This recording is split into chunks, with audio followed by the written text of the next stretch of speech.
80-some taels of silver for 40 pounds of roe deer meat. I weighed the bag in my hand and couldn't help but laugh at the absurdity. Last time I'd nearly died killing a black bear, hauled hundreds of pounds of meat down a frozen mountain, and earned roughly the same amount. Now a single market transaction matched it. This world's economy was broken beyond reason. Poor people murdered each other over a handful of grain, while the wealthy tossed silver around like it was dirt. Walking back through the snow, Shuehangi fell into step beside me and voiced what I was already thinking. She called it the way of chaos. Commoners die like insects while those who know how to exploit the system fill their pockets without breaking a sweat. She said she'd once believed that killing enough enemies on the border and holding the line would eventually lead to a fairer world. Now she saw how naive that was. Dynasties rose and fell, but the suffering at the bottom never changed. The same people always got crushed. She stopped walking and looked at me with those sharp eyes.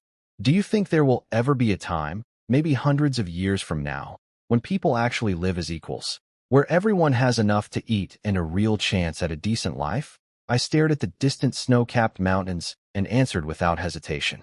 Yes, maybe not perfect equality, but at least a world where ordinary people can work hard and climb up instead of being trapped at the bottom forever. She asked how I could be so certain, whether I'd seen such a place. I told her I'd seen it in a dream. She made a sharp little sound through her nose, called it ironic, and walked on ahead.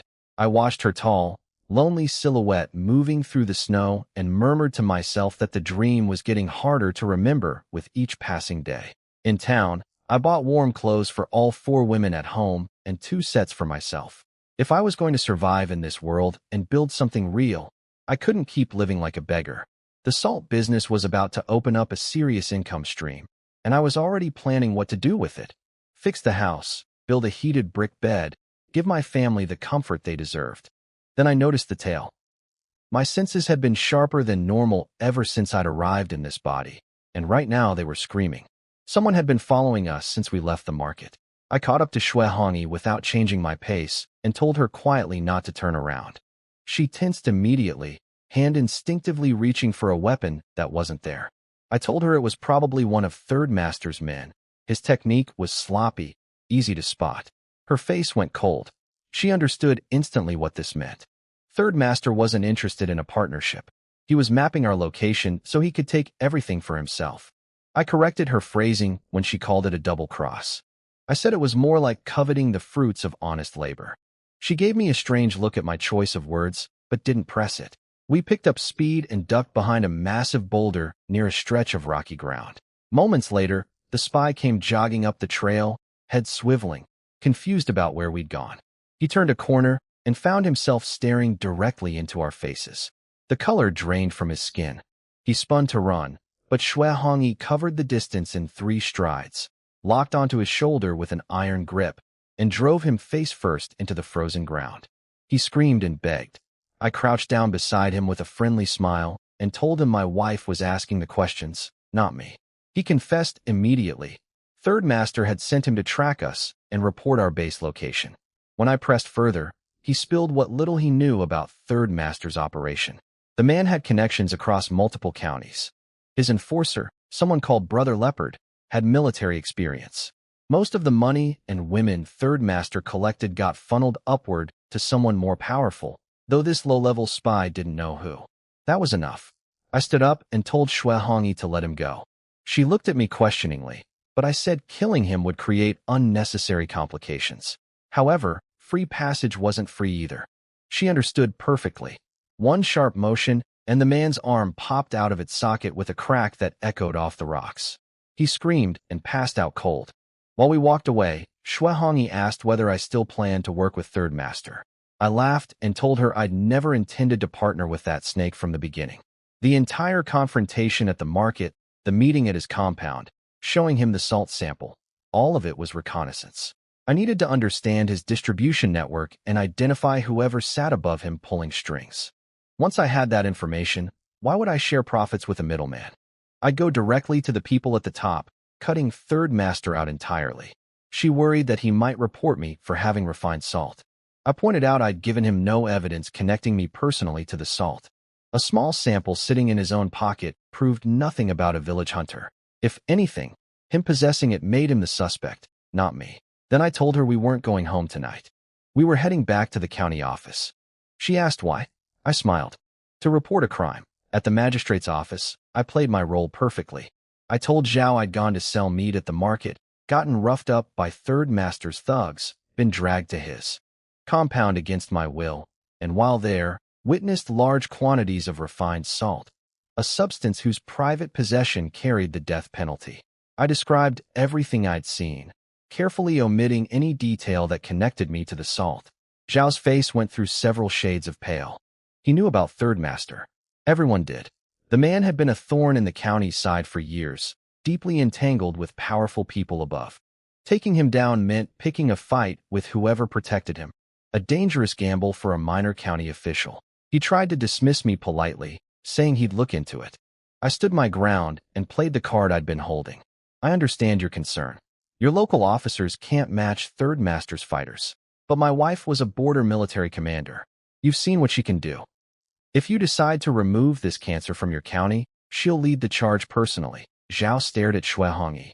6 feet of coiled violence, standing with her arms crossed, radiating enough killing intent to make the room feel 10 degrees colder. I could see the calculations running behind his eyes. He knew I was using him as a weapon against Third Master, turning the government into my personal enforcer. But Third Master was also his problem, a growing threat he'd wanted to eliminate for years but never had the muscle to attempt.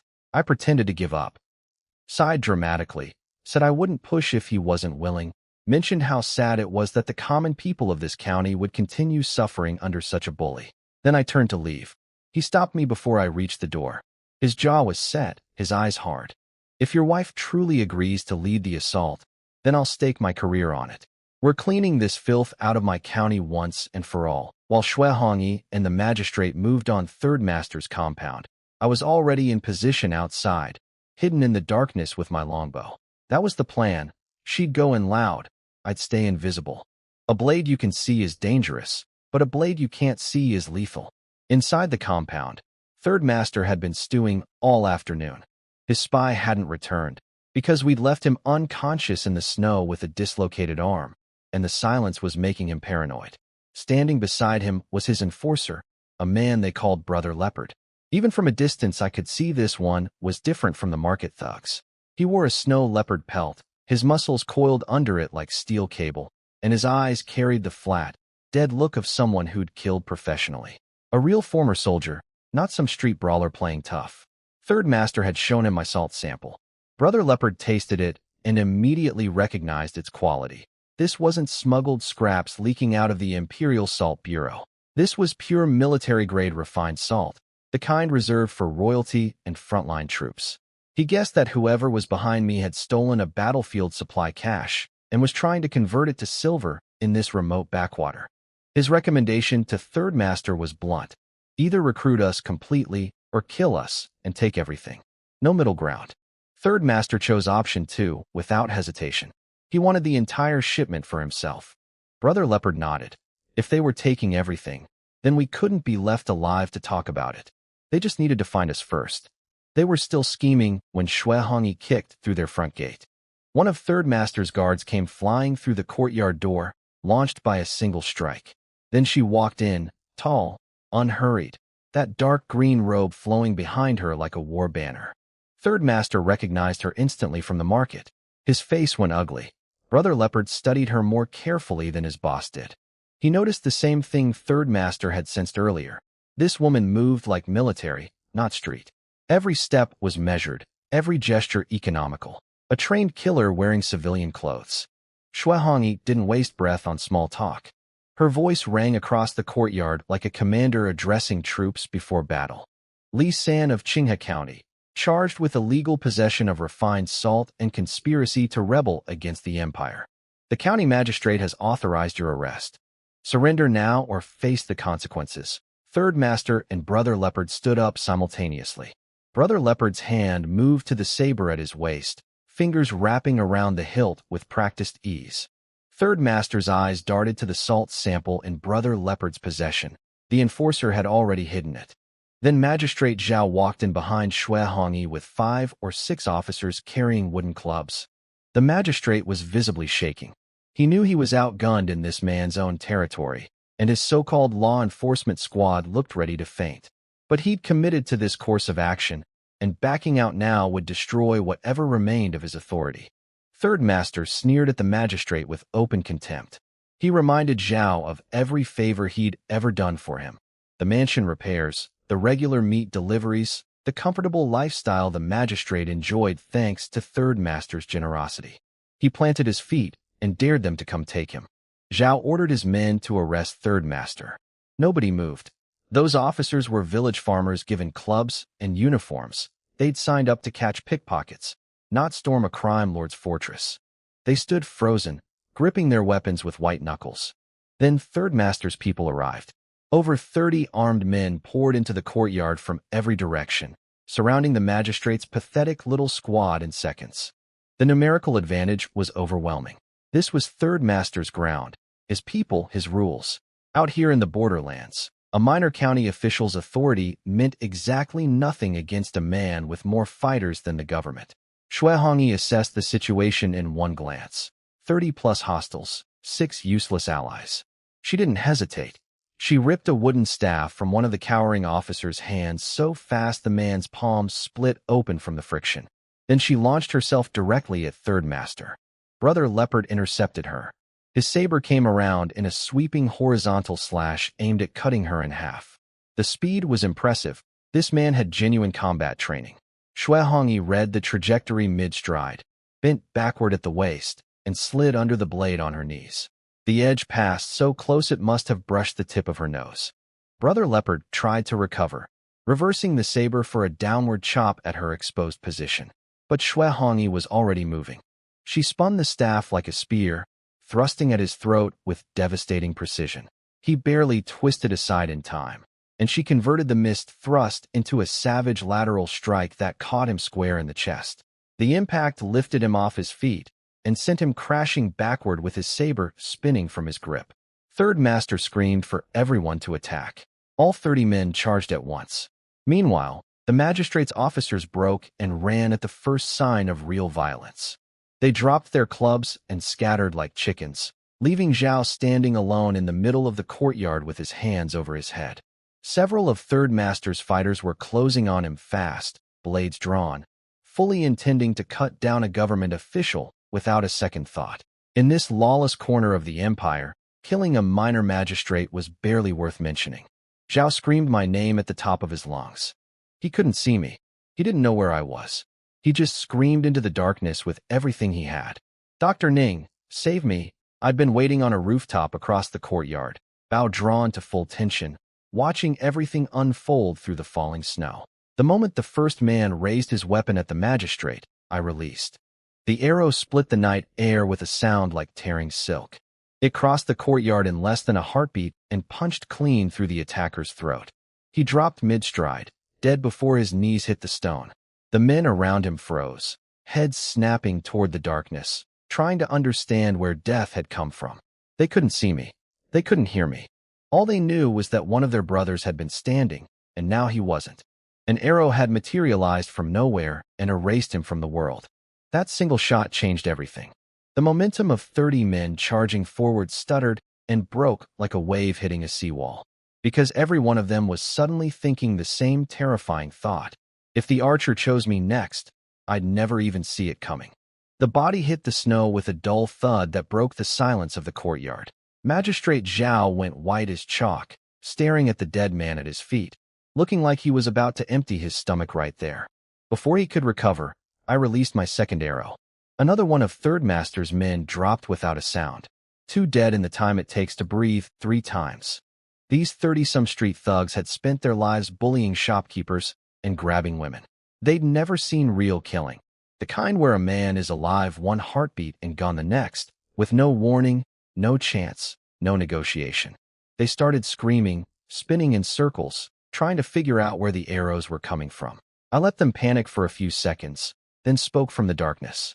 Leave now or die. That single word, die, shattered whatever courage they had left. They broke and ran, howling, trampling each other to get through the gate. What happened next would have been funny if it weren't so pathetic.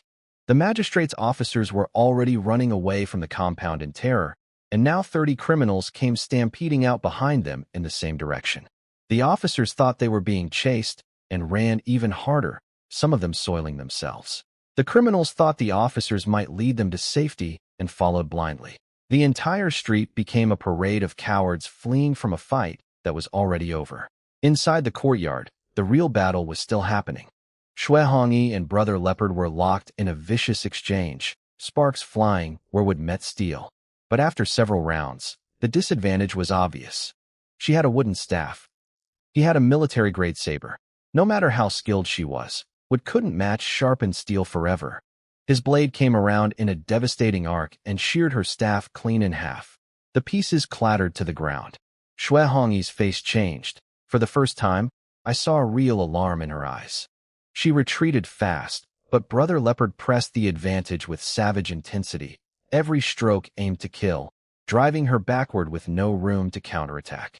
Then the saber caught her across the stomach. Her robe split open and blood soaked through immediately. The pain broke through her composure, and she screamed my name. Not Hunter, not some tactical command. She called for me the way a woman calls for her man when she's scared. Brother Leopard heard it too. He paused mid-strike, something cold prickling at the back of his neck. Instinct made him look up. I was standing on the rooftop above him, bow drawn to full moon, arrow aimed at his heart. My eyes were burning. Seeing Shui Hongyi's blood had flipped a switch inside me that turned everything simple. This man was going to die. The only question was how many arrows it would take. Want to find out whether your blade is faster than my arrow? I asked. He bared his teeth in a wild grin.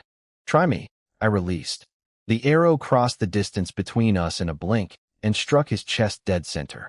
A shower of sparks erupted. The impact rang like a hammer hitting an anvil. The arrow bounced away. Under his clothing, this bastard was wearing a heart-protecting mirror plate. Genuine enemy cavalry armor, the kind that could stop most arrows cold. Shui Hongyi shouted the warning too late. Brother Leopard used the moment to launch himself upward, an explosive jump that carried him more than 2 meters onto the roof, where I stood. His saber scraped across the tiles with a screech that set my teeth on edge. He charged me, closing the 6-step gap between us with terrifying speed, blade raised for a killing blow. I didn't panic. I stepped backward smoothly, hands moving through the loading sequence without conscious thought. Arrow from quiver, knock to string, draw to anchor, release. The whole motion flowed like water. The second arrow hit the same spot on his chest. This time, with a military-grade armor-piercing tip behind it, the broadhead punched straight through the mirror plate and buried itself in his heart. Brother Leopard looked down at the shaft protruding from his chest with an expression of absolute disbelief. Blood bubbled from his lips. He tried to speak, managed 2 words about the armor-piercing arrow, then his legs gave out. I didn't give him time to fall gracefully. My third arrow was already flying. It went through his skull and pinned him to the rooftop like a specimen on a board. Below, Magistrate Zhao collapsed in a heap, babbling that he'd nearly died of fright. The courtyard finally went quiet, but I'd already spotted Third Master slipping through a back door during the chaos. I told Shui Hongyi to guard the magistrate and jumped down to pursue. She called after me that it was too dangerous. I was already gone. Third Master ran through the alleys like a rat who knew the maze. He was drenched in sweat despite the freezing cold, checking over his shoulder every few steps. He'd watched his best fighter die in seconds and knew the archer would come for him next. I let him run for a while, let the fear build. Then I put an arrow through his thigh. He went down screaming, rolling in the snow, grabbing his leg as blood painted the white ground red. He started crawling, howling for mercy, promising money. All the money in the world, everything he owned, just spare his life. I stood at the mouth of the alley and said nothing. Sometimes silence is more terrifying than any threat. When you know death is standing behind you, but you can't see its face or predict when it will strike, every second becomes its own special torture. His screaming drew attention. Shutters cracked open. Doors parted slightly. The people who'd lived under this man's boot for years peered out and saw their untouchable tyrant writhing in the snow like a worm. The fear in their eyes gradually transformed into something older and harder. Someone spat. Someone threw a chunk of ice. Then a stone. Then more stones. I watched the crowd thicken around him and quietly lowered my bow. His fate was sealed. and it wasn't mine to deliver anymore. The people he'd terrorized deserved to write the ending themselves.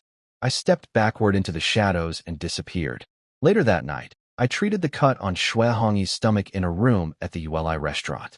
She was embarrassed, lying face down with her robe pulled aside, flinching each time the cold medicine touched her skin. When Magistrate Zhao came to thank us, practically weeping with gratitude, I made sure to hand him all the credit. He'd led the operation. He'd authorized the raid. The glory was his to report upward. Shui Hongyi was furious afterward. The man had done absolutely nothing except cower and scream. I explained the reality. Zhao was a corrupt official in a corrupt system, but right now he was useful to us. Giving him the win meant he owed us, and it kept attention away from what we actually wanted. We hadn't come for fame or justice. We'd come to eliminate Third Master so that his distribution network would be exposed. Whoever had been receiving Third Master's tribute, the real power behind the operation, would soon discover their revenue stream had been cut. They'd come looking for answers. And when they did, we'd be waiting. I told Shui Hongyi we'd stay in the county for a few days and watch what happened. She asked how I could be sure the people above Third Master would find us.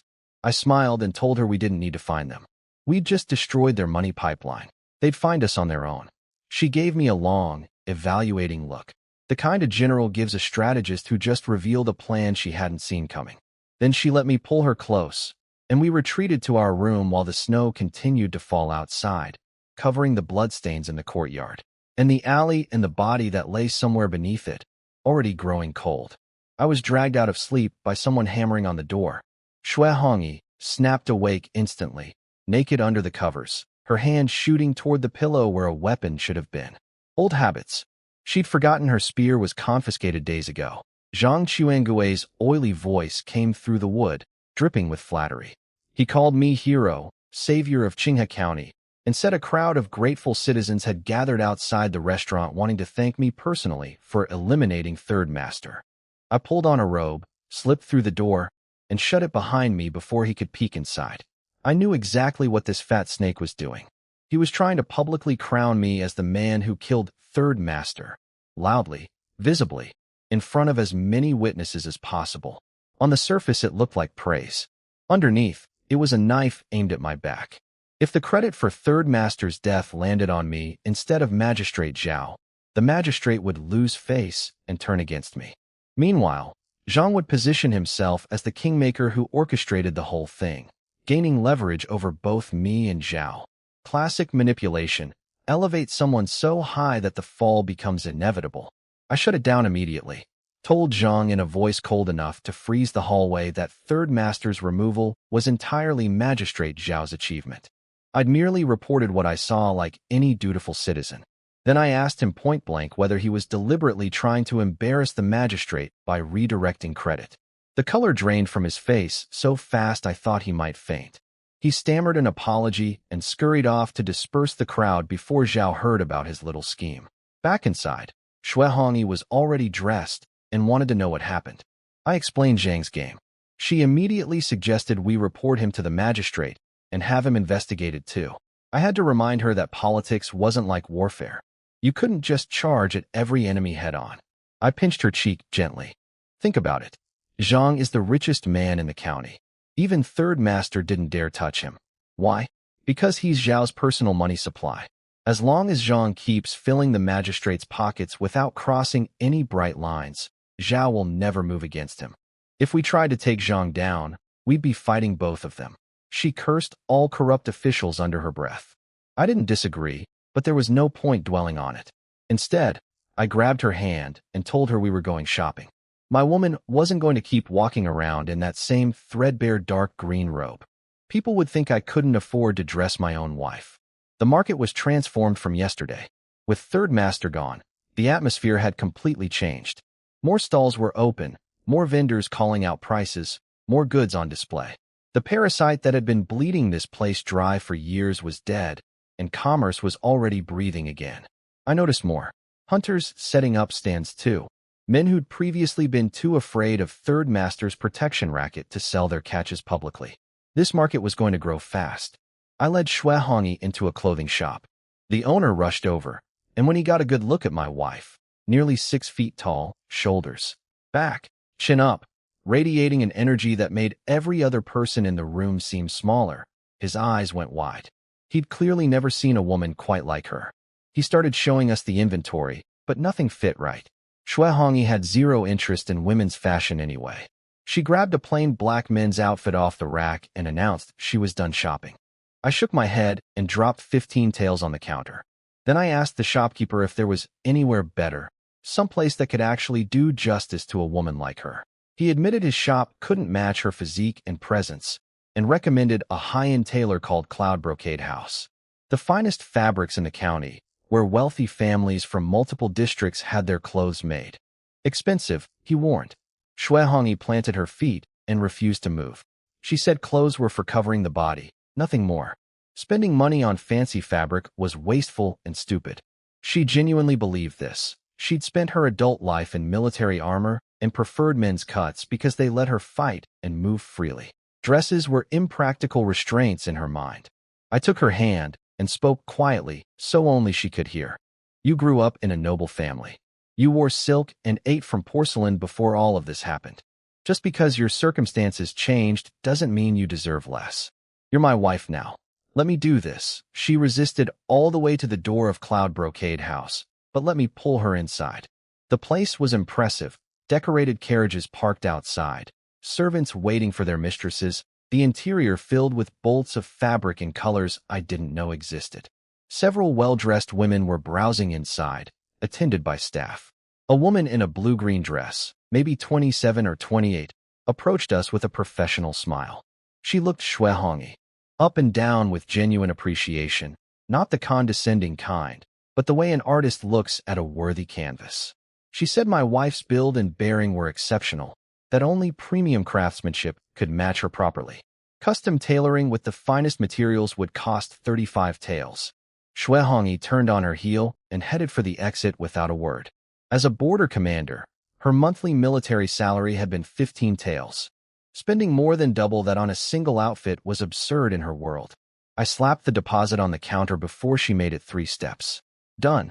Make it fast. She stormed back, grabbed my wrist, and hissed that I'd lost my mind. I held her gaze and said something I hadn't planned but meant completely.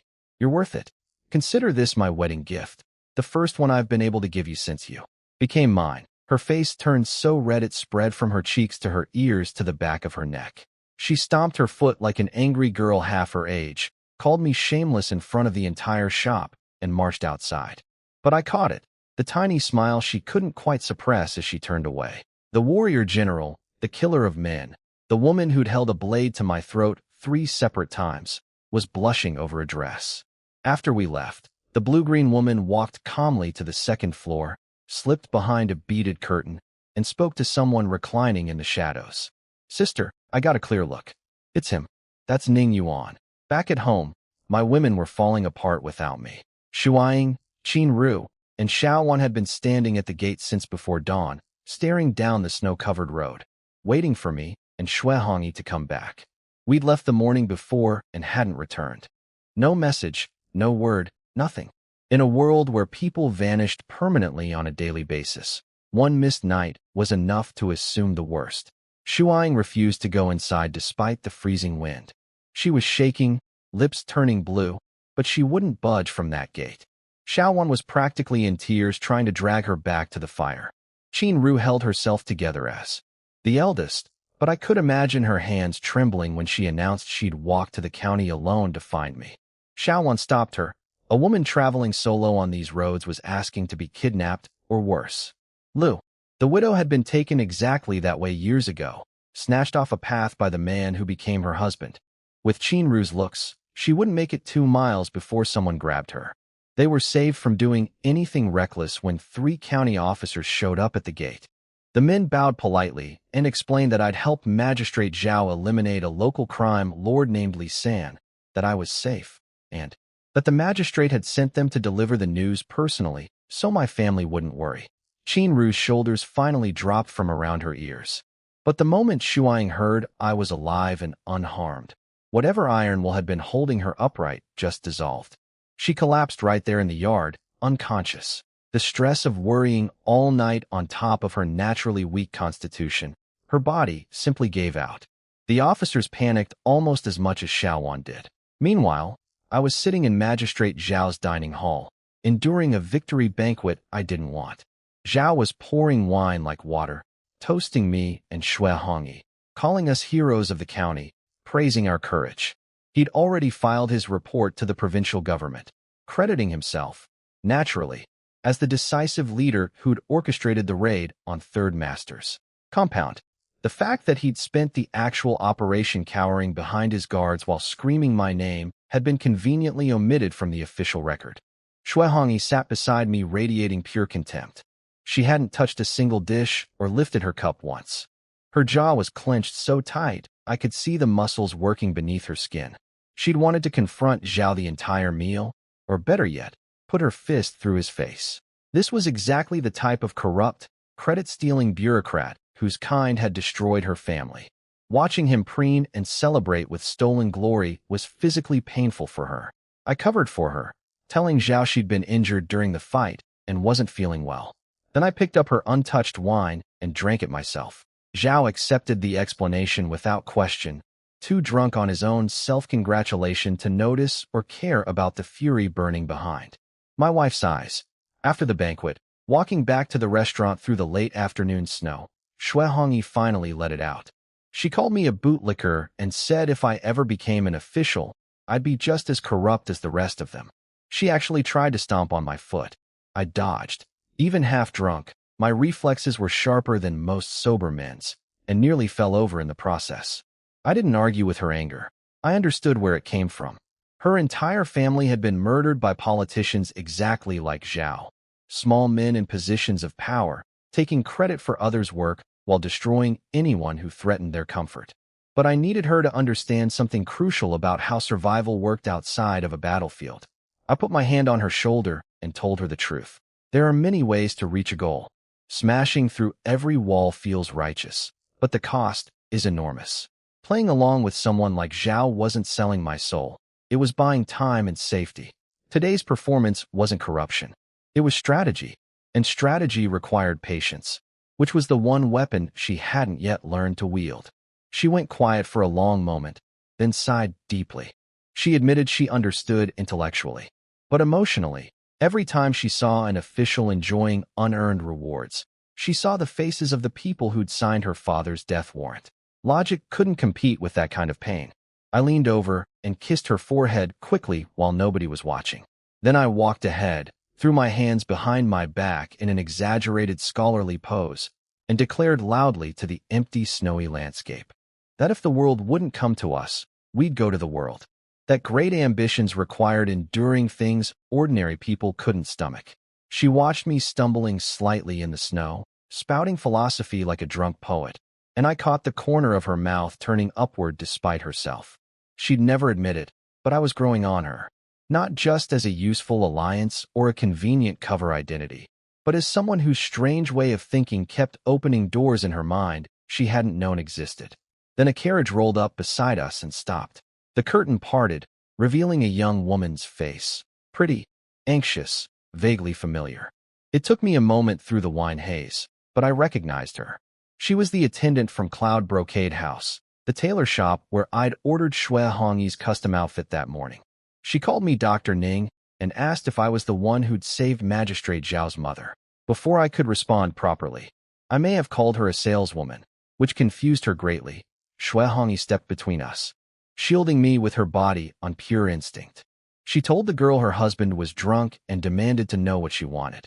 The woman dropped to her knees in the snow and begged through tears. Her elder sister, the actual owner of Cloud Brocade House, had fallen gravely ill. Days of mysterious pain, episodes of near unconsciousness, and every local doctor had failed to help. She'd heard about my reputation, saving the magistrate's mother from a stroke, curing the poisoned girl in the market, and was desperate enough to try anything. Shui Hongyi turned to me with genuine surprise. She'd had no idea I practiced medicine. I suppose between the hunting, the salt refining, the archery, and the fighting, it hadn't come up in conversation. The wine cleared from my head fast. A woman running a successful luxury business in this empire, alone, was extraordinary. That kind of person had connections, resources, and intelligence that could be incredibly valuable. I told the girl I'd come look at her sister, but I wasn't a miracle worker, just a man who'd learned some folk remedies from his grandfather. If I couldn't help, she shouldn't blame me. She nearly wept with gratitude, ushered us into the carriage, and shouted at the driver to move as fast as the horses could manage. As the carriage bounced through the snow toward Cloud Brocade House, I noticed Shui Hongi studying me with a curious expression, something between admiration and bewilderment. Every time she thought she'd figured out what kind of man she'd married, I apparently revealed another layer she hadn't expected. Hunter, archer, salt refiner, strategist, and now doctor. I could practically hear her wondering what else I was hiding. Inside Cloud Brocade House, a woman's scream cut through the air so sharply that every servant in the building went rigid with fear. On the embroidered bed, the owner, a woman named Nie Shui, was curled into a ball, face white as candle wax, both hands pressed against her lower right side. Sweat covered her forehead, and her moans came out shaking. She was begging to die, saying she couldn't take the pain anymore. Her younger sister Qing had brought us here at a desperate sprint through the snow. The moment we stepped into the bedroom, I saw the situation clearly. Qing threw herself at my feet, sobbing, pleading with me to save her sister's life. I sat on the stool beside the bed and took the woman's wrist to check her pulse. When I pulled back the curtain, I'll admit the sight caught me off guard. Her silk sleeping gown was soaked through with sweat and clinging to every curve of her body in a way that left almost nothing to imagination. Qing'er's desperate crying snapped me back to focus. I cleared my throat and got to work. I asked where exactly the pain was. She could barely speak through clenched teeth, right side, lower back, and abdomen, like something drilling through her insides. Qing'er told me it had been going on for about a month with no pattern, just random attacks of excruciating agony. Every doctor they'd consulted had failed to even identify the condition. I actually smiled when I heard all this, not because I found it funny, but because I recognized it immediately. I'd had this exact same problem in my previous life. The symptoms were textbook. Qing'er saw me grinning and nearly lost her mind. Her sister was writhing in agony, and the supposed miracle doctor was sitting there smiling like he'd just heard a good joke. I wiped the expression off my face and told her that her sister was genuinely tough. Most people with this condition couldn't endure a single episode, let alone a full month of them. In my old life, the first attack had nearly made me throw myself against a wall. They asked what the disease was. I said it plainly, kidney stones. They stared at me blankly. Nobody in this empire had ever heard the term. I simplified it. A small hard object was stuck inside her body, blocking a passageway it shouldn't be blocking. The name didn't matter. What mattered was getting it out. Qing'er asked what medicines or ingredients she needed to prepare. I told her nothing. The treatment was absurdly simple. Have her sister drink as much water as physically possible, then get up and jump. Bounce around. The more vigorous, the better. The water would push the stone through the blocked passage, and the jumping would help shake it loose through gravity. Both sisters looked at me like I'd lost my mind. The woman on the bed, barely conscious from pain, lifted her head and asked if that was really all there was to it. I told her honestly that if the stone was small enough, this would work. If it was too large, no amount of jumping would help. And in this empire there was no surgical option available. Whether she lived or died depended on the size of a pebble she couldn't see. I told them to try it and left. Qing'er chased me to the door begging me to stay a few days in case complications arose. I looked at Shui Hongi, who shrugged and said the decision was mine. I declined. The method was already given, and my presence wouldn't change the outcome. I told Qing'er that if it worked, her sister was meant to live. If it didn't, I was sorry, but there was nothing more I could do. Back on the bed, Nie Shui was convinced I was a fraud. She told Qing'er that if drinking water and hopping around could cure a disease that had stumped every physician in the region, then it wasn't much of a disease to begin with. She figured I was just another quack riding on an inflated reputation. But Qing'er wouldn't give up. She begged her sister with tears streaming down her face, and Nie Shui finally relented. Not because she believed in my treatment, but because she couldn't bear to see her little sister cry. The servants brought warm water. Nie Shui drank bowl after bowl until her stomach was visibly swollen and she was fighting the urge to vomit. Then Qing'er cleared the room, helped her sister stand, and encouraged her to jump. The scene was apparently quite something. Nie Shui was a dignified businesswoman who carried herself with impeccable poise. Now she was bouncing around her bedroom like a child, one hand pressed to her chest to keep things from moving too freely, face burning with humiliation. She declared multiple times that she'd rather die from the pain than have anyone witness this spectacle. Ching'er dismissed all the servants and kept coaxing her to continue. Eventually, Nyeshwe stopped, gasping, saying she'd drunk too much water and desperately needed to relieve herself. Ching'er helped her to the chamber. Meanwhile, Shuehongi and I were walking back toward the restaurant. She asked me point-blank whether I honestly believed that ridiculous method would work. She said I looked more like a pervert than a physician back there. I told her we'd know soon enough. In my previous life, kidney stones were commonly treated with hydration and physical movement to dislodge small calcifications. As long as the stone wasn't too big, it should pass. She crossed her arms and said that even if I believed in the cure, the patient clearly thought I was a con artist and only went through with it to humor her crying sister. I didn't argue.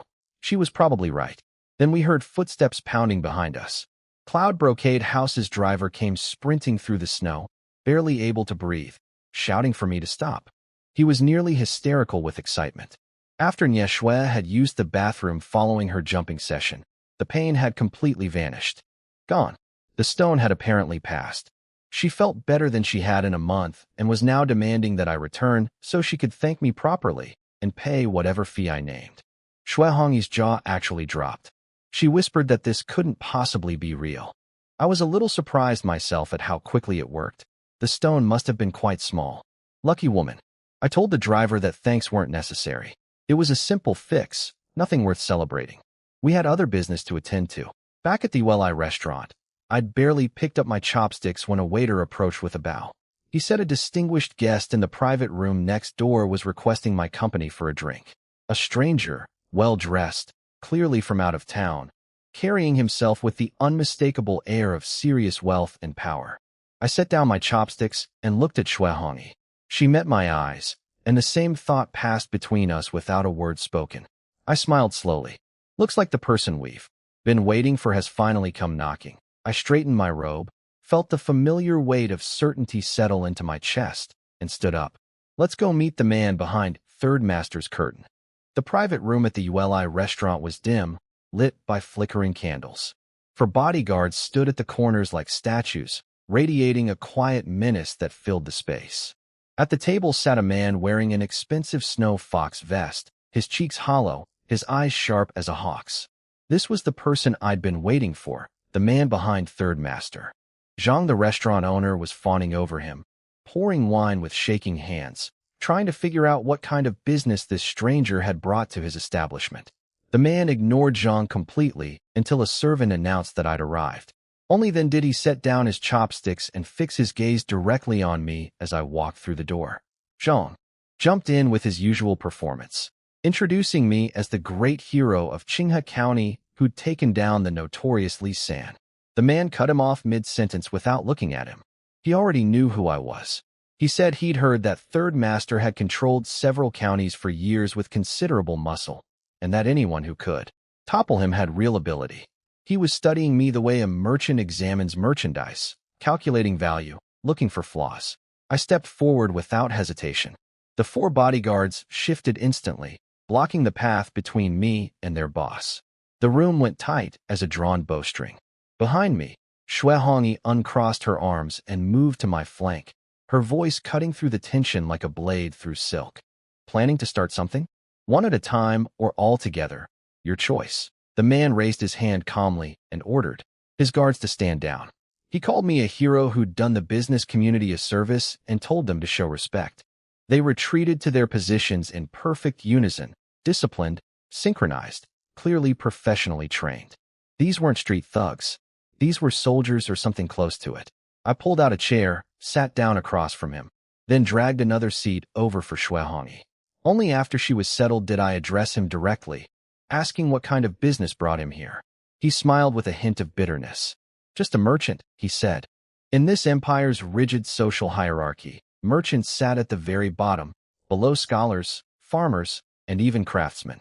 No matter how rich a trader became, his children and grandchildren were restricted from taking imperial examinations or holding office. Money without status was a cage made of gold. I laughed quietly at that, then asked Zhang to give us the room. Zhang glanced at the stranger, who didn't react either way, and the fat man immediately understood he wasn't wanted. He excused himself with a nervous chuckle and closed the door behind him. Once we were alone, I dropped the pleasantries. I told him the world was falling apart. People couldn't eat, couldn't stay warm. Chasing titles and honors was meaningless when your neighbors were starving to death. I said I didn't care about being anyone's hero. Circumstances had forced my hand, nothing more. I was a practical man living in an impractical world. He seemed genuinely interested. He asked what I did care about. Instead of answering, I turned the question back on him. What did he care about?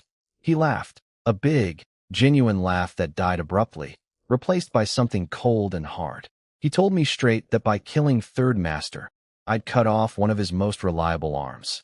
In these chaotic times, he needed silver, manpower, and supplies to sustain his operations and protect his people. He wanted to know how I planned to settle that debt. I leaned forward slightly. Compared to Lee San, how do you rate me? He raised an eyebrow. You want to work for me? Wrong, I said. I don't want to work for you. I want to bring you along while I make us both rich, before the world changes completely and the window closes. On what basis? I dipped my finger in my wine and wrote a single character on the wooden table. Salt. He shot to his feet like the table had caught fire. His composure shattered for exactly 1 second before he caught himself. He told me I was talking about a crime that could get my entire bloodline exterminated. I smiled. Name me one profitable business that doesn't walk the edge of the law. If you wanted safe money, you wouldn't be here talking to a hunter in a backwater county. He stared at me for a long, measuring moment, then slowly lowered himself back into his chair. A dangerous smile spread across his face. He admitted he had no interest in safe money either. Too slow. Then he asked how much product I had. I told him the supply depended entirely on his appetite. I explained that illegal salt operations existed across multiple provinces, with even government officials quietly taking their cut. But what those people sold was garbage, crude, bitter, barely refined. What I offered was completely different. Genuine high-grade refined salt, comparable to what the imperial household consumed behind the red walls of the capital. One of a kind.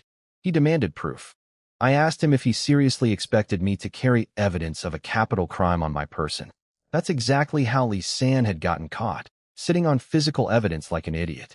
I was not Lee San. He went quiet, clearly respecting the caution. Then he pressed harder, asking what qualified me to sit at this negotiating table at all. I told him that tomorrow, same time, same place, someone would deliver a sample directly to him. I emphasized that this deal was too large for one person to handle, implying I had backing and resources he couldn't see. I wanted him curious and slightly uncertain. Uncertainty is the merchant's greatest weakness. He tried to pressure me by saying he was too busy to wait around. I stood up immediately, slapped the table, and told Xue Hongyi we were leaving. If the man's sincerity was this limited, the deal wasn't worth pursuing. He stopped me before I reached the door. After a long pause, he asked how soon. I repeated my terms. Tomorrow, this location, this hour. Someone would come. Then I walked out without discussing percentages or splits. The first person to show eagerness loses leverage, and I had no intention of losing anything. Back in our room, Xue Hongyi helped brush dust from my coat while studying my face with an odd expression. She admitted she hadn't followed all the verbal maneuvering, but she could tell I'd come out on top somehow. I pulled her close and kissed her cheek, telling her that when her husband played, he didn't lose. Then I got serious. I warned her that tomorrow's handoff was the most dangerous moment. That man wasn't someone who played fair.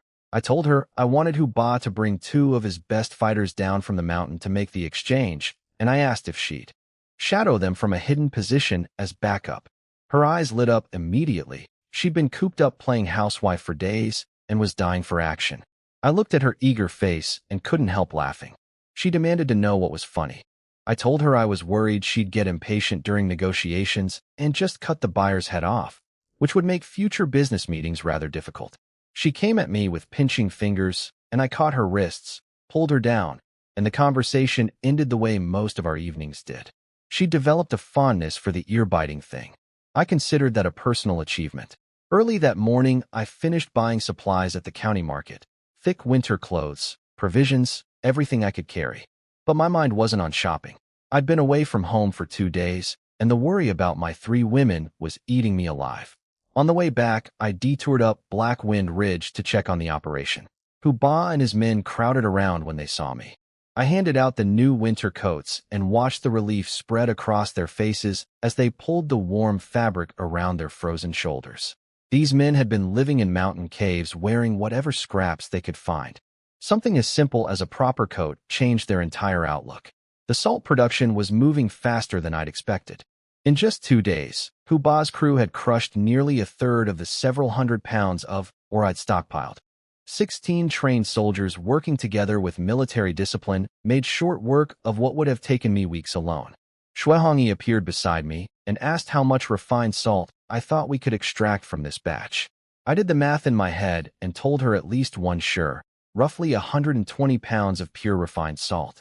Enough to change our lives completely. Huba came over wearing his new coat with a grin wide enough to split his face. He slapped his chest and thanked me, saying he could finally stand night watch without his teeth chattering. Then I got serious. I told him I needed him to take 2 sharp men down to the county tomorrow for a delivery. A sample of refined salt, carried to the Uli restaurant, handed off to a buyer I'd already arranged. The job carried real danger. If anything went wrong, it meant death for all of us. He didn't hesitate. He said that before me, he and his brothers had been starving, freezing, hunted men without hope. I'd given them food, shelter, and purpose. His life was mine to direct. The others echoed the same sentiment. These were men who'd been betrayed by their own empire, abandoned by the system they'd served, and now they'd found someone who actually treated them like human beings. That kind of loyalty can't be bought with silver. It has to be earned with rice and respect. I gave Huba detailed instructions. Disguise themselves as ordinary merchants. Carry only a small sample. Say they represented an unnamed boss. Let the buyer examine the quality and leave without discussing terms. Above all, make absolutely certain nobody followed them back to the mountain. I reminded him that if this deal succeeded, it would fund everything we needed for the future. If it leaked, every single person connected to it would lose their heads. While I worked on refining the sample batch, Shuehangi took a hunting party out. Within an hour, she'd brought back 2 fat roe deer and a badger. That woman was a natural. She'd learned my hunting techniques in a single lesson and was already nearly as effective as me in the field. With her feeding the camp and me producing the salt, our little mountain operation was becoming genuinely self-sustaining. By sunset, I had a pouch of snow-white refined salt ready. I pressed it into Huba's hands with a final warning. This substance was precious beyond measure, but consuming too much was harmful to the body.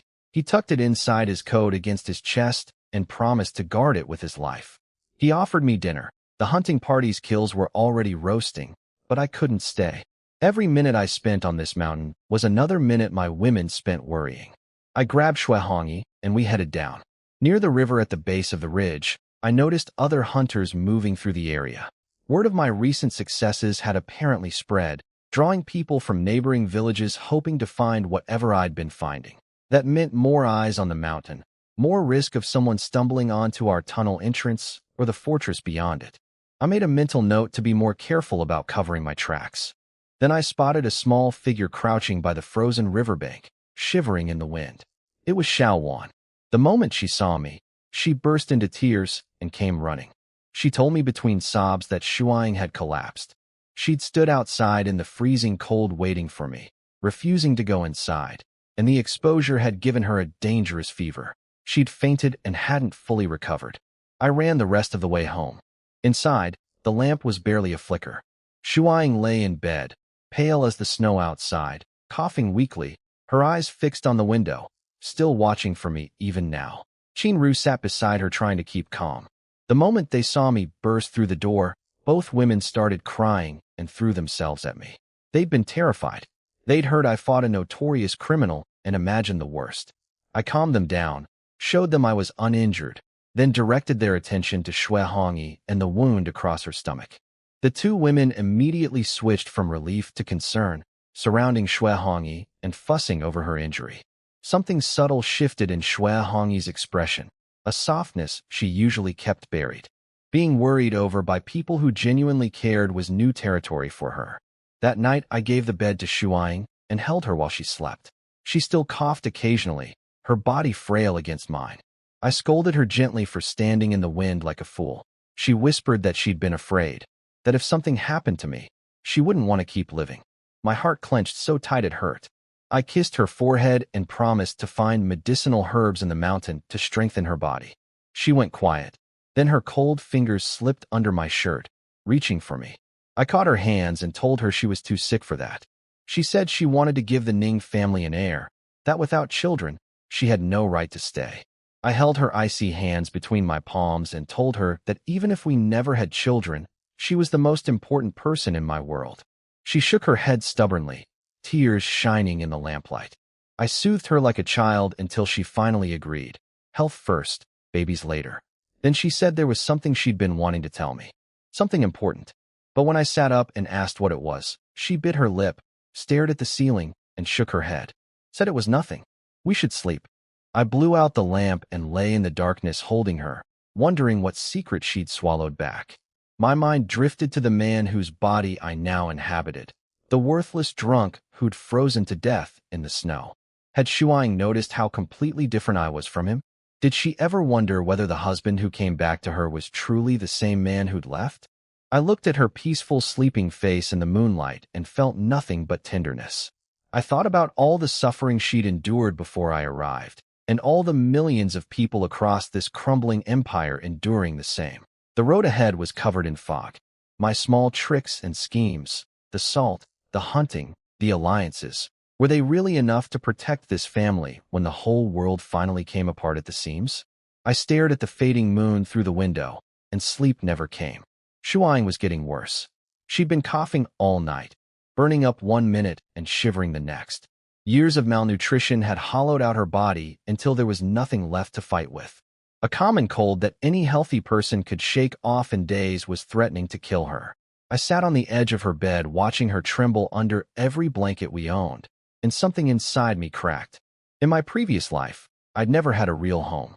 My parents divorced, threw money at me instead of love, and disappeared into their separate lives.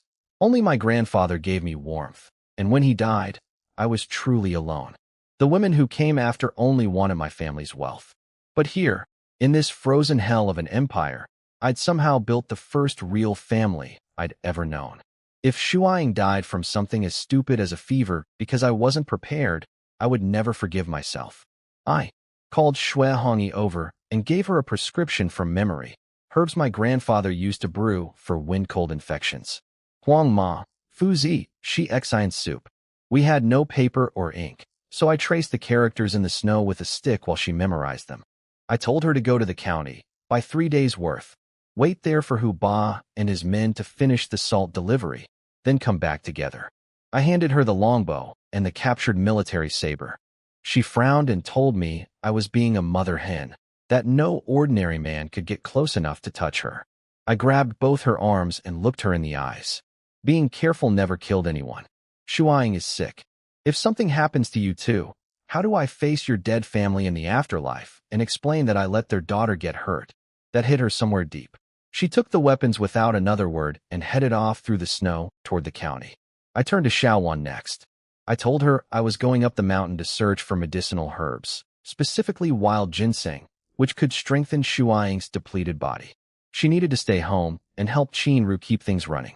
I tested her on the emergency protocol I'd taught her. If I wasn't back before sunset, build a big fire in the yard and hang one of my coats in the window so it looked like a man was home. She repeated it perfectly. I went back inside one more time. Shuang was wrapped in every piece of cloth we had, shaking so violently the bed rattled. Her consciousness was fading in and out. I leaned down and told her to hold on, that I was going to find medicine, that we were going to live wealthy lives together. She reached out blindly trying to grab my hand, but I was already moving. If I stayed any longer looking at her like that, I'd lose the nerve to leave. On Black Wind Ridge, I ran into several hunters from neighboring villages. Word had spread that the mountains were producing game again now that the bandits were gone, and men were coming from miles around to try their luck. They greeted me with genuine respect. Apparently the story of how the poorest village in the area had survived the winter thanks to a 19-year-old hunter had traveled far. In a place where men sold their daughters for a mouthful of grain, even small acts of generosity got magnified into legend. Before heading deeper, I stopped and asked the hunters to pass along a message.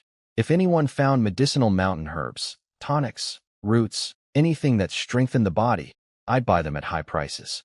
An old hunter with frost in his hair nodded and said he'd spread the word. He called me a righteous man and said everyone knew how I treated my village. I thanked him and pressed on. Finding wild ginseng requires specific knowledge. The plant grows at high elevation in soft, damp soil, in places where sunlight barely reaches. But those are also places where animals forage. In these mountains, the wildlife had learned to eat medicinal plants before they could mature. Any ginseng that survived would be in the most remote, inaccessible spots, places too dangerous for even animals to reach easily. I built a mental map of Black Wind Ridge and chose to bypass the tunnel entrance entirely, heading deeper than I'd ever gone before.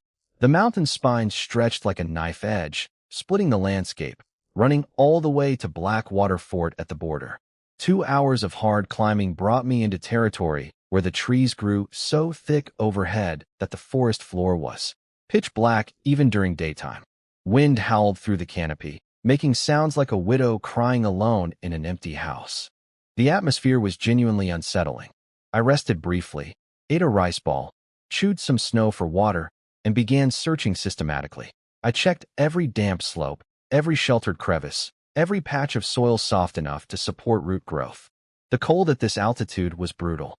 Even in my heavy winter coat, my fingers were going numb and my breath came out in thick white clouds.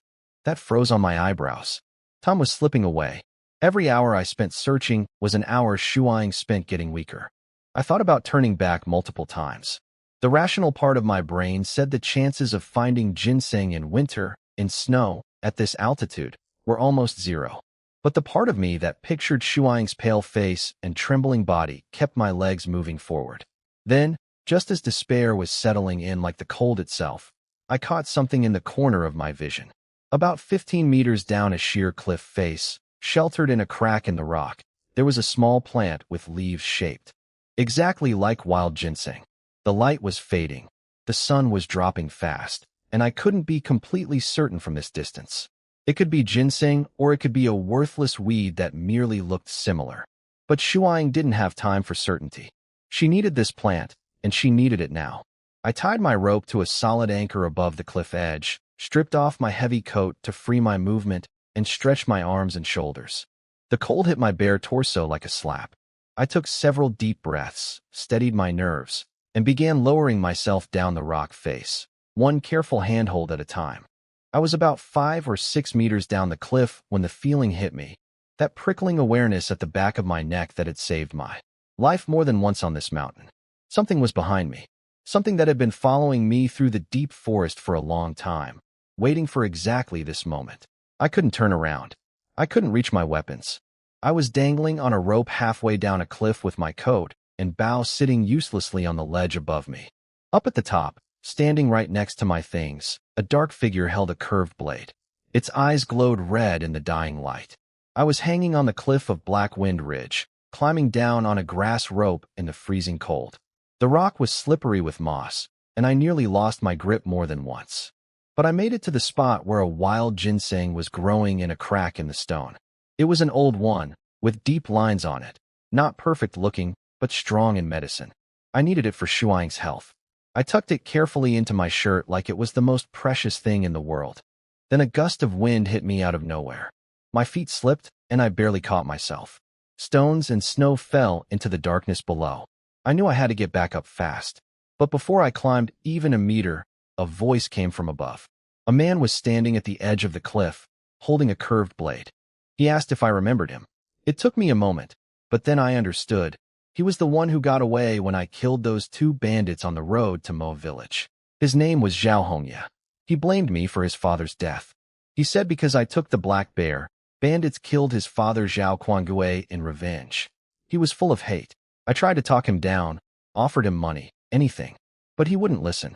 He said after killing me, he'd go down the mountain and kill my women too.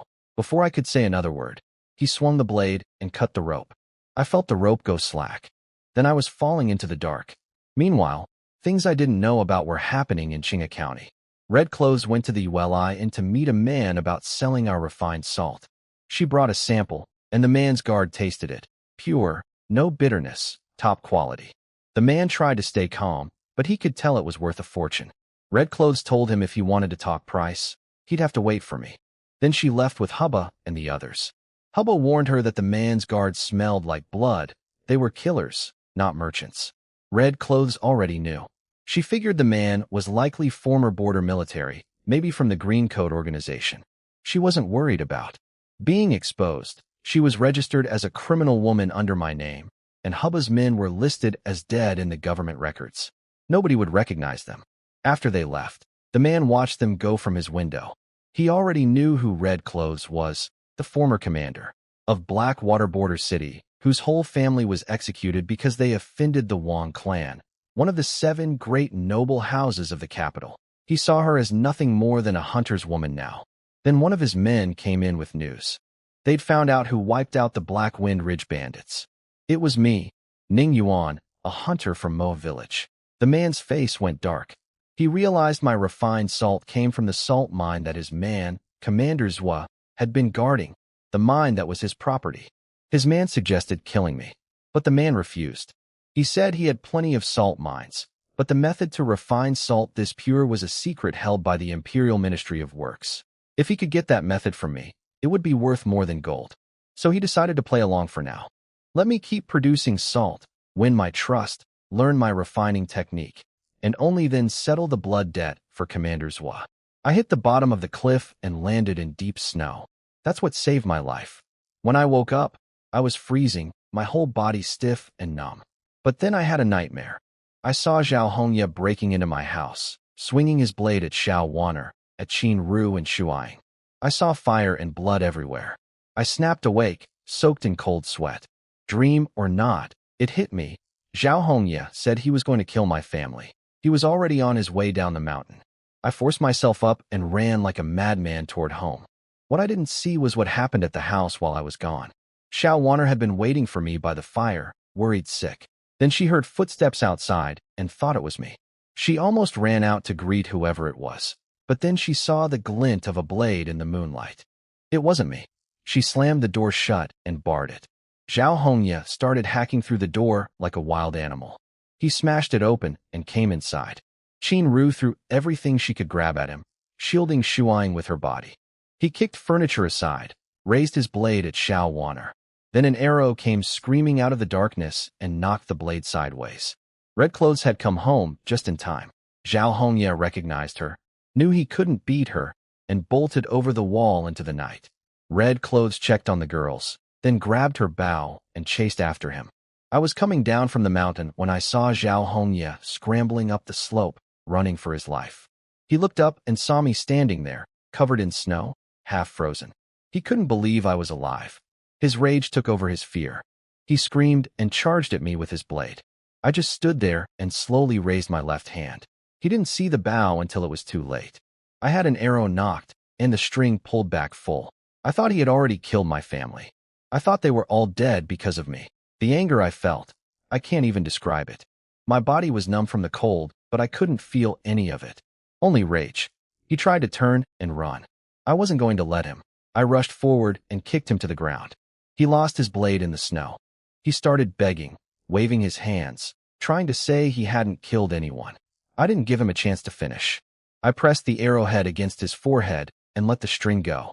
The arrow went straight through his skull and pinned him to the frozen ground. Blood spread across the white snow. He twitched a few times and went still. I collapsed, sitting in the snow, staring at nothing. I believed my women were dead. I had failed them.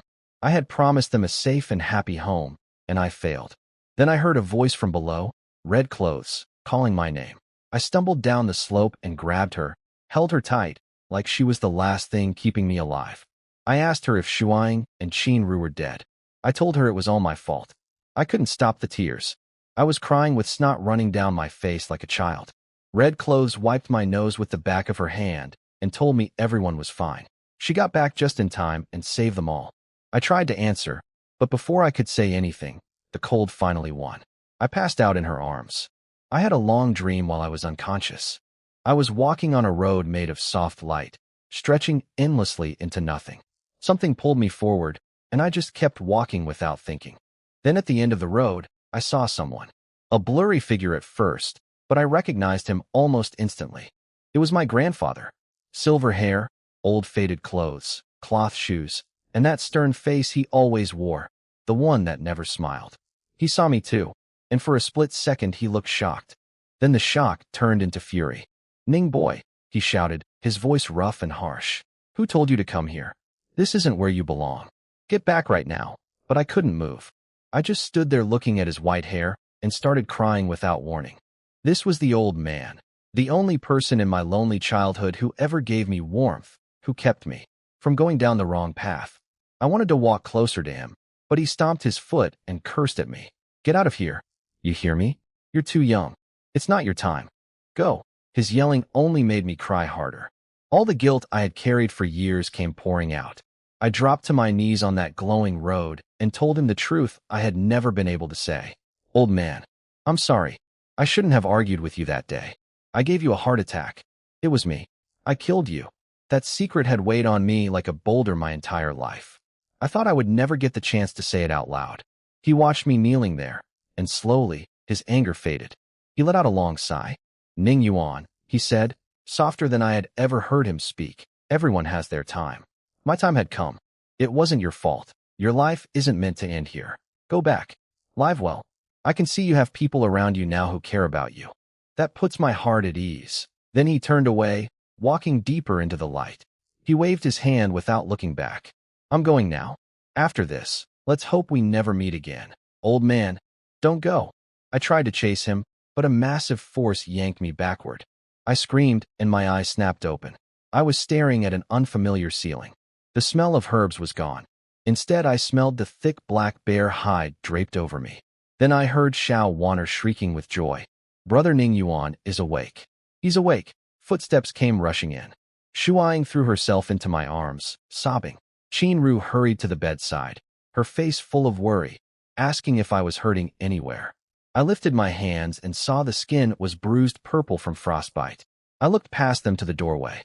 Red Clothes was leaning against the frame, arms crossed, trying to look indifferent, but not quite pulling it off. "You passed out on Black Wind Ridge," she said. "I carried you back. If we had been any later, you would have lost your hands and feet to the cold." Qin Ru and Xiao Waner rubbed them for half the night to save them. Everything came flooding back: the cliff, the fall, the snow, Zhao Hongye, the killing, and then Red Clothes calling my name before I blacked out. The dream with my grandfather still felt more real than a dream should. I used to believe only in science and facts, but now I wasn't so sure. Maybe there are things in this world that go beyond what we can explain. But none of that mattered anymore. What mattered was right here in front of me. I had a family. I had people who loved me and needed me. "Thank you," I said, looking at all four of them. "Thank you all." Xiao Waner held up her small red hands, still raw from rubbing warmth back into my body all night. She tilted her head and smiled. "Brother Ning Yuan, don't be silly. We're family. Taking care of each other is what we do. As long as you're safe, I would even." "Don't say it." I cut her off quickly. I looked at each of their faces, and my voice came out hard and firm. "We are all going to live. In this chaotic world, not one of us is allowed to die. Every single one of us makes it through. Understand?" I looked out the window at the morning light touching Black Wind Ridge. "Old man, you can rest easy. In my old world I lost you. But in this world I have something new to protect. I will live this second life right. I won't waste it." That brush with death also knocked some sense into me. In a world like this, being weak means being prey. I needed to build strength, and fast. The days that followed were quiet. Shuaing started getting better with the ginseng and medicine I had brought back.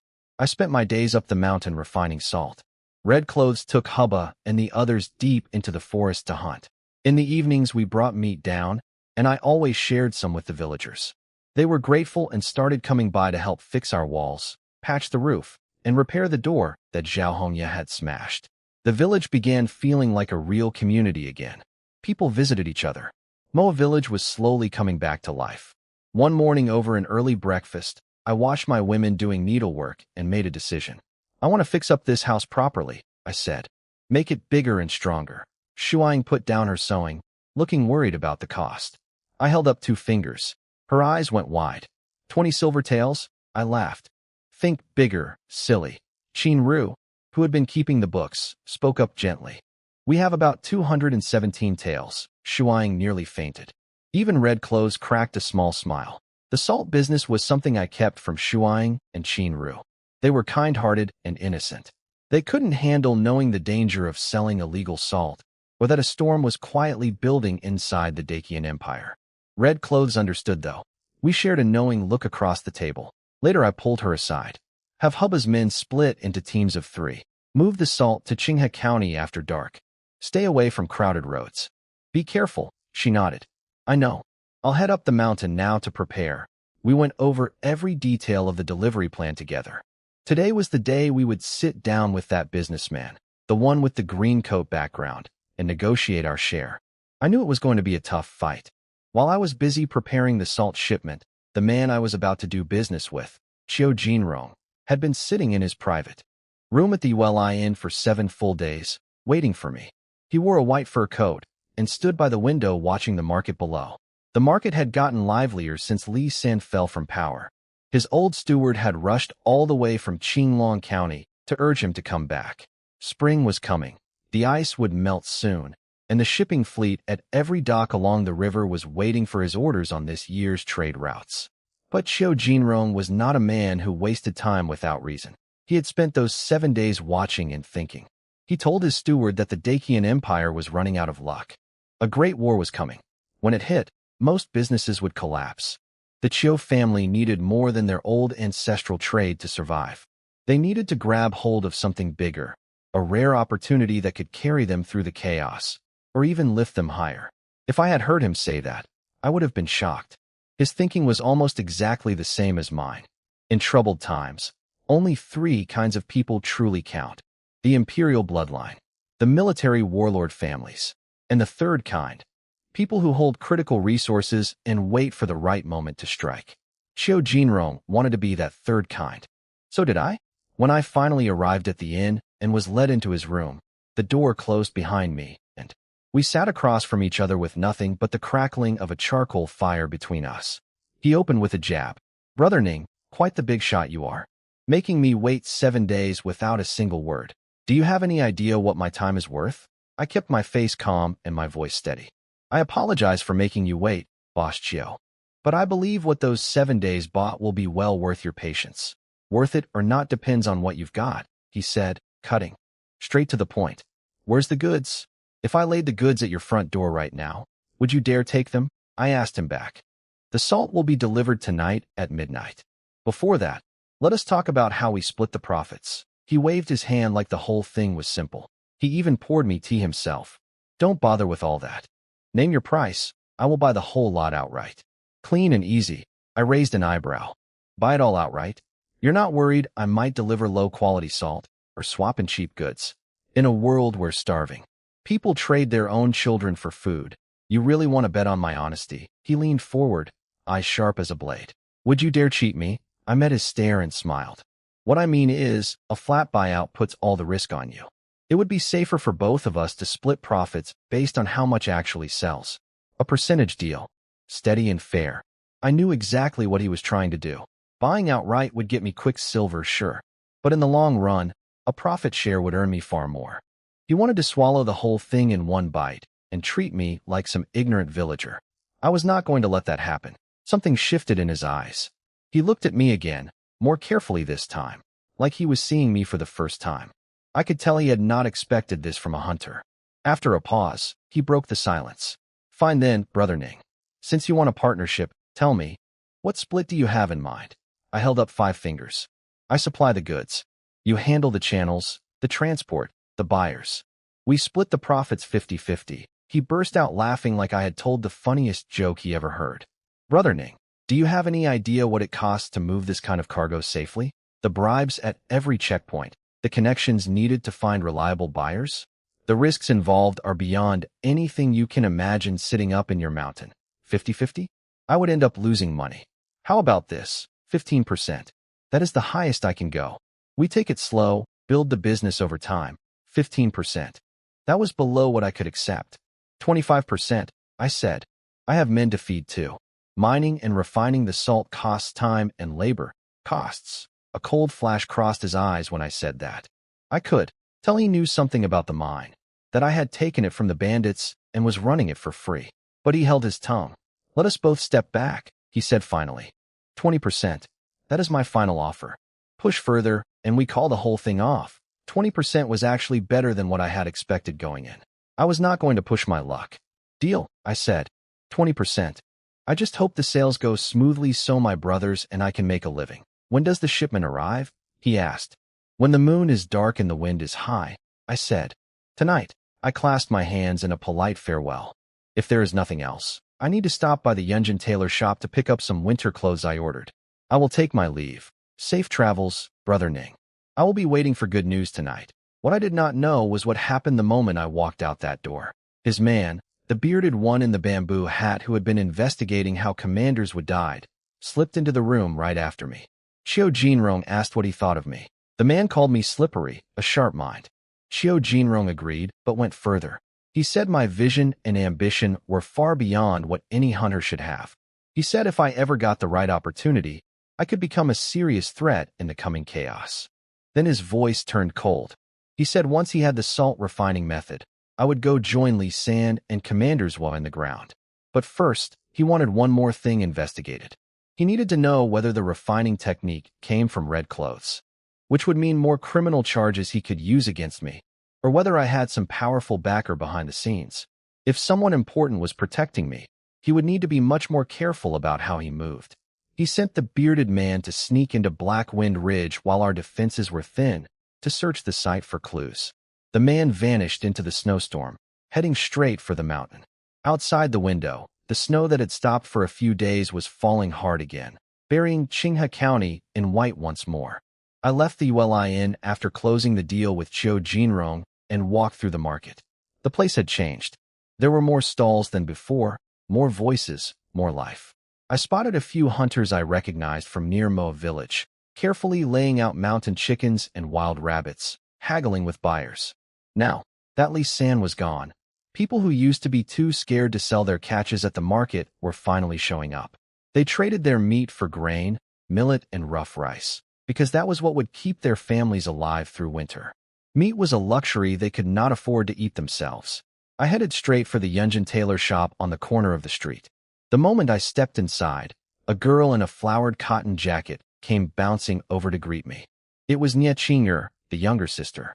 Dr. Ning, you're finally here. She was beaming, full of genuine excitement. She told me she had been sending people to look for where I lived so she could thank me properly, but nobody could find me. I asked if the clothes I had ordered were ready. She said they had been waiting for me and sent a thin little maid to fetch them.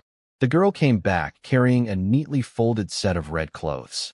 The fabric was thick and warm, the color a deep true red. It had no sharpness to it, but it carried a kind of quiet dignity. Perfect for red clothes. It even matched her name. I tried to pay, but Nie Qing'er refused to take my money. She said I had saved her sister and they could never repay that kindness. She insisted her sister wanted to thank me in person and flew off to the back courtyard to find her before I could stop her. I did not want to deal with all this gratitude. I had only shared a remedy. It was not some great deed. Standing there feeling awkward, I grabbed the red clothes and tried to slip out before things got more complicated. I barely made it downstairs when a gentle voice called from behind me. Dr. Ning, where are you going? I turned around and saw Nie Shuai walking toward me. She looked much healthier than before, dressed in a simple, elegant gown, like a fairy standing in the snow. She bowed to me with soft, grateful eyes and said if not for my skill, she would still be bedridden. She had prepared a small gift to show her thanks and asked me not to refuse. Nie Qing'er appeared right on cue with a wooden tray covered in red silk. She lifted the cloth and underneath was a pile of shining silver, at least 100 taels by the look of it. I waved it off. I told Nie Shuai I just happened to know an old folk remedy, and that her recovery was her own good fortune, not my doing. Then I looked around at the young maids working in her shop. They were all thin, with chilblains on their hands. I asked if they were charity workers she had taken in. She did not hide it. Everyone in Qinghe County knew that while Li San was the local villain, Nie Shuai was the local saint. She told me these were orphans with no parents, and she gave them work, food, and shelter until they were old enough to marry into decent families. That was enough to ease her conscience. I smiled and told her that was exactly why I could not take her money. She was feeding all these mouths, so she needed it more than I did. I said my own life was comfortable enough. I was not about to accept anyone's gift. Taking someone's money means owing them a favor. And who knows what kind of favor they might ask for next time. She seemed surprised. She studied me more carefully, and I could see something shift in her expression, a kind of quiet respect. Then she asked if I would at least stay for lunch so she could cook for me as thanks. It was almost noon and I was hungry, so I agreed. The private room was warm, a world apart from the wind and snow outside. Nie Shui cooked the meal herself. The food was delicate and well-made. I picked up a piece of fish and tasted something familiar. "Is this refined salt?" I asked. She nodded and said she had someone bring it from Qinglong County. I asked how much it cost these days. She said about 5 taels per jean. But Nie Qinger jumped in and said it had gone up to 8 taels a jean recently because supply was tight. My heart skipped. The salt I was refining was far better quality than this official salt. At 8 taels a jean, the profit would be enormous. If I could secure a steady income from this, my family would have a real safety net when the coming chaos hit. I drifted into thought for a moment. Nie Shui noticed I had gone quiet and asked if the food was not to my liking. I snapped back and casually asked where this refined salt came from, which merchant house in Qinglong County was selling it. She was not sure, but mentioned it seemed connected to some powerful officials. Then Nie Qinger blurted out that she had overheard 2 officials' wives gossiping about it.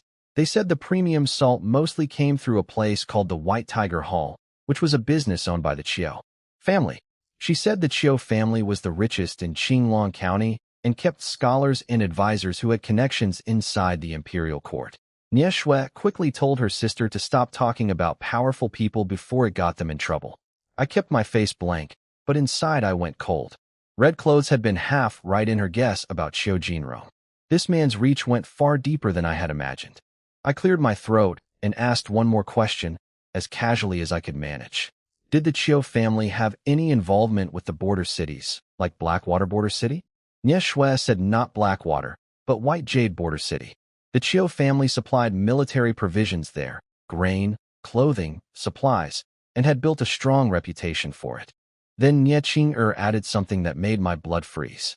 She said a few years ago, a commander surnamed Zhua at White Jade Border City vanished overnight along with dozens of his men. The White Tiger Hall was questioned about it. The rumor was that those soldiers had deserted and fled into the deep mountains to become bandits. My chopsticks slipped from my fingers and clattered on the table. The connection hit me like a thunderbolt. Those bandits on Black Wind Ridge, Commander Zhua and his men, they were not random outlaws. They were Chiu Jinrong's people. That was why they could occupy the mountain for years, mining salt without anyone ever coming to clear them out. The Chiu family had been controlling them from behind the scenes the entire time. And I had killed them all. I shot to my feet and ran out of the shop without a word, sprinting through the snowy streets. My mind was racing, my heart pounding so hard I thought it would burst. I cursed myself for not investigating more thoroughly before now. But then I skidded to a stop. Blocking the road outside the county gate was a carriage. From inside it came a voice I recognized. "Brother Ning, where are you rushing off to?" The wind was blowing snow against the old gate tower of Qinghe County when I saw the carriage blocking the road. It sat right in the middle of the exit, perfectly placed so nobody could get past. My way out was sealed. "Brother Ning, where are you headed?" The curtain lifted and Chiu Jinrong stepped down, wrapped in a thick snow fox fur cloak, smiling like we were old friends. Behind him, for guards with eyes like knives fixed their stares on me. My blood ran cold, but I forced a grin onto my face and walked up to him with my fists clasped in greeting. "Boss Chiu, what are you doing out here?" I thought some bandit was trying to rob me. He tilted his chin up and studied my face with that half-smile of his. He said he had gotten bored sitting around the inn and came out for fresh air. Then he asked where I was going. "Same thing," I said, slapping the snow off my clothes. "Can't sit still. I'm a mountain man. I need to move around." He laughed and put his hand on my shoulder. Casual as anything. He said since we still had time before the delivery, I should come back to the inn with him. Someone had brought fresh pastries, and we could drink tea and pass the time together. I glanced at the snowy fields beyond the gate. There was nowhere to run, and running would only confirm whatever suspicions he had. So I smiled and accepted. Inside the carriage, my face stayed calm while my mind raced. I kept replaying what Nye Shui had told me. If that salt mine really belonged to his White Tiger Hall, then why had he not stopped me from using it? The answer was obvious now. He did not care about one batch of salt. What he wanted was my refining method. Back in the private room at the Uli Inn, the charcoal fire was burning strong. Qiu Jinrong took off his cloak. Underneath he was thin, almost gaunt, with hollow cheeks. But his eyes, those eyes burned with a sharpness that could cut through you. He picked up a pastry, took a small bite, and asked me casually what I planned to do with the money once our deal went through. I put on my best simple country face. I'm just a mountain hunter, Boss Qiu. What big ambitions could I have? Build a few nice rooms back in the village, sit on a warm bed with my wife and kids. Save the rest. Never thought about making your money grow? Building something bigger. He refilled my tea, watching me like a hawk. I waved my hand and gave a helpless laugh. If I had your kind of connections and vision, maybe I'd dare to try. But a hunter's place is in the mountains. And yet what you're doing right now is the kind of business that makes even royalty and lords take notice, he said. He stood up and walked to the window, staring out at the darkening sky. His voice dropped low. The world is about to fall apart, Brother Ning. With your courage and brains, don't you want to seize the moment? In chaotic times, the ones who rise are the bold ones, the ones who carve out their own territory. I let my teacup slip from my fingers on purpose. It hit the table and splashed everywhere. I stared at the tea leaves floating in the puddle with a look of fear on my face. That's rebellion, I stammered. Rebellion means losing your head. Boss Qiu, you can't say things like that, he laughed loudly. He said the Dacian dynasty itself was born from rebellion. Every emperor had bandit blood in his veins. They just changed their clothes and called themselves dragons. He said if you kill one person, you break the law. Kill 10, you are a feared bandit. Kill 1,000, you are a warlord. But kill hundreds of thousands? What are you then? He asked with a smile. I played nervous. An emperor? Wrong. You become the master of the world. I saw the ambition flash in his eyes. It was only there for a heartbeat, but I caught it. This man was not just a merchant. He was building toward something much bigger. He told me that great men do not worry about where they came from. He said I could join him, find a path forward under his protection. I kept waving my hands, acting flustered, insisting I had nothing valuable to offer. He did not push further. At midnight, the delivery went smoothly. Hubba and 3 of his brothers brought the salt under Red Clothes' escort. Qiu Jinrong inspected the goods and nodded with satisfaction. He said the quality matched the best imperial salt and would sell at top prices. Red Clothes asked how long it would take to sell the full shipment.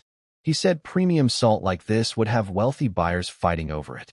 Before he left, he put his hand on my shoulder again and repeated his offer. The storm is coming, Brother Ning. Plan ahead. There will always be a seat for you on my ship. Then he gave me a long, meaningful look and walked out. The moment he was gone, Red Clothes turned on me. She could tell something was wrong. Everything went well? So why do you look like that? I stared at the snow falling outside the window and said nothing. Hubba and the others were still grinning, dreaming about their share of the profits. Red Clothes grabbed my hand. Her fingers were ice cold. What did Qiu Jinrong say to you? Tell me everything. I took a deep breath and told her. I laid out everything I had learned from Nye Shui. How Qiu Jinrong was connected to the Black Wind Ridge bandits. How Commander Zhua and his men were secretly loyal to the Qiu family. And how the salt mine was Qiu Jinrong's hidden property all along. He had known who we were from the very beginning. He held back because he wanted to confirm that I truly knew how to refine high-quality salt. We had walked straight into his trap. That 20% profit share was not income. It was the price of staying alive. Red Clothes narrowed her eyes. He wants more than just patience money. Yes. He wants the refining technique itself. I sighed. Maybe handing it over is the way to survive this. She said Qiu Jinrong was no ordinary businessman. He was stockpiling grain, hoarding wealth, and secretly feeding private soldiers at the border. If he got the salt refining method on top of all that, the consequences would be enormous. I reached over and gently pressed my finger to her lips before she could finish the thought. Possessing a treasure beyond your station is a crime in itself, I said quietly. We have no power, no army. Being greedy might mean earning money we never live to spend. But if we hand the technique over, We lose the only advantage keeping us alive in this chaos. There is no good answer. I felt bitter. If I had enough men, I would not have to fear him. But I did not have the standing to sit at his table as an equal. I cursed my luck, reborn into this world as a nobody hunter, while others got to be princes and heirs of noble houses. Red Clothes felt my frustration. She took my cold hand in hers and spoke firmly. You are the head of this family. You decide. If you choose to hand over the method, I will not object. If you choose to fight, my brothers and I will stand beside you without flinching. A hard battlefield light appeared in her eyes. Some opportunist trying to play warlord in a collapsing empire does not frighten me. She had cards of her own to play. I could feel it. But whether she played them depended on me, on whether I had the guts to fight back against the world. What I did not know was that after Chiu Jinrong boarded his merchant ship at the river dock, he gave quiet orders to his 4 elite guards. He said I seemed to still be hesitating. He told them to go help me make up my mind, to show me what the real world looked like. The 4 men grinned with ugly, knowing smiles and answered in unison that they understood perfectly. Hubba and the brothers were not happy with my decision. They had gone to bed dreaming about a fortune, and by morning Red Clothes told them what I had decided: give up the profit share, and if Chiu Jinrong asked for the salt refining method, hand it over. Hubba slapped his thigh and cursed. He said I was being a coward. He said just give the word, and he would go cut Chiu Jinrong's throat right now. He bragged about how many Tatar soldiers he had killed with his own hands. Monkey agreed, saying none of them were freeloading off me. He said the money was no small amount and could fund the brothers if they needed to go their own way, or help me feed my family. He even said with the chaos coming, we should keep all the profits and not give Chiu Jinrong a single coin. Red Clothes shut them down. She told them I was not afraid. I was thinking further ahead than any of them. Chiu Jinrong knew everything about us. If he pulled a few strings with his connections, we would all be finished. Fighting him head-on right now would be smashing an egg against a rock. Hubba pushed one more time. He asked Red Clothes to use her secret card, whatever that was. He said the money could serve as military funds when the war came. She cut him off and said everyone follows my orders. End of discussion. The brothers went quiet after that, but I could feel their frustration. They were loyal to Red Clothes, not to me, and right now they thought I was weak. That morning, I went to see County Magistrate Zhao and asked him to help me find workers for building a new house. He agreed without hesitation. After all, Red Clothes and I had gotten rid of Li San, but Zhao had taken all the credit, and even received a commendation from the provincial capital. Helping me with a small favor like this was the least he could do. After that, we split up. Red Clothes and I headed back to Mo Village. Hubba and his men went to Black Wind Ridge to pack up the hideout. Now that I knew the place belonged to Chiu Jinrong, staying there would be asking for trouble. We needed to be ready to move the moment I gave the order. Back home, I brought out the black clay jar holding over 200 taels of silver and set it on the table. Shuang and Xiao Wanner stared at the pile of money with their mouths hanging open. I smiled and said we had more than enough to fix up the house properly. I told them I had already asked Widow Lu to spread the word and gather everyone in the village who could lend a hand. How much are we paying? Xiao Wanner asked. I thought about it. Day labor in Qinghe County paid 5 to 7 coins. We will pay 10, I said. Xiao Wanner's eyes lit up. If I help, do I get paid too? Everyone laughed. I told her yes, she would get paid too. She cheered like a little kid. I put Qin Ru in charge of the money. She was good with numbers, and I told her to track every coin carefully from now on. She accepted eagerly. Shuang asked what she could do. She did not want to sit around eating for free. I told her she was the best cook among us, so she would be in charge of feeding all the workers. Red Clothes and I would handle hunting to keep the meat supply going. Everyone had a job. The 4 of them answered together with a single, good, and smiled at each other. It felt like things were finally getting better. Then Widow Lu's loud voice boomed from outside the yard. She had brought everyone. When I walked out, dozens of villagers were gathered there, mostly women and elderly folks, but they were tough and hardworking. They told me I had done so much for the village, and they were glad to finally have a chance to pay me back. Widow Lu said just feed them, and that would be enough. I clasped my fists and told them I would feed everyone until they were full, with meat at every meal. And wages would be 10 coins a day for anyone who could work. The crowd buzzed with excitement. Most of these people were too old or too few in number to find work in town. A job that included food and pay was a gift from heaven for them. The professional builders sent by Magistrate Zhao arrived too. The lead was an old master craftsman, about 60 years old, with a crew of apprentices who followed him everywhere and depended on his experience to make a living. He had not wanted to come. A tiny village job seemed like a waste of his time with little profit. He planned to hand things off to his senior apprentice and just go through the motions. I invited him inside and told him what I wanted. Not just a simple house. A full compound, living quarters, a workshop area, storage, and basic defenses. That woke him up fast. His lazy eyes went wide. He said a project like that would cost serious money. Materials alone would be enormous. I asked him to name a number. He said at minimum 100 taels, and if I wanted anything decent, 150 to 180. I nodded. Fine, he blinked. You actually have that kind of money? I told him I would pay based on progress. That was enough for him. He called over his senior apprentice and started barking orders. Send the second apprentice to check the best feng shui spots nearby. Contact the brick and tile maker named Chun. Tell him a big job just landed. He said to push for a discount since business like this had not come along in years. The apprentice stared at me, clearly shocked that a hunter my age could afford something like this. Work began immediately. The whole village came alive. Big cooking pots were set up in the snow. People chopped firewood, carried water, hauled stones. Passers-by from other villages stopped to ask what was happening, and when they heard I was building a house and feeding everyone, they could barely hide their envy. Nobody mentioned the wages, though. People in this world knew to keep that kind of information to themselves. Shuaying and Widow Lu and the other women hauled grain out of the cellar and started cooking. Red Clothes and I geared up and headed for Black Wind Ridge to hunt. The salt business was dead now, so hunting was our only income. It was slower money, but we knew where the animals were thick, and selling meat and pelts in town still added up. The wind on Black Wind Ridge cut like a blade. The snow-covered pine forests rolled across the highlands like white ocean waves. Red Clothes and I worked well together. I brought down 2 badgers and 6 wild pheasants. She got a deer and 3 rabbits. The deer was the real prize. The hide and the blood alone would fetch good money from the right buyer. We shouldered the kills and headed for the mountain hideout to meet up with Hubba's crew. The plan was to have them process the deer and badgers, then take the meat into town to sell for silver right away. Red Clothes threw the game down on the ground at the cave entrance, breathing hard. She shouted for Hubba to come out. No answer.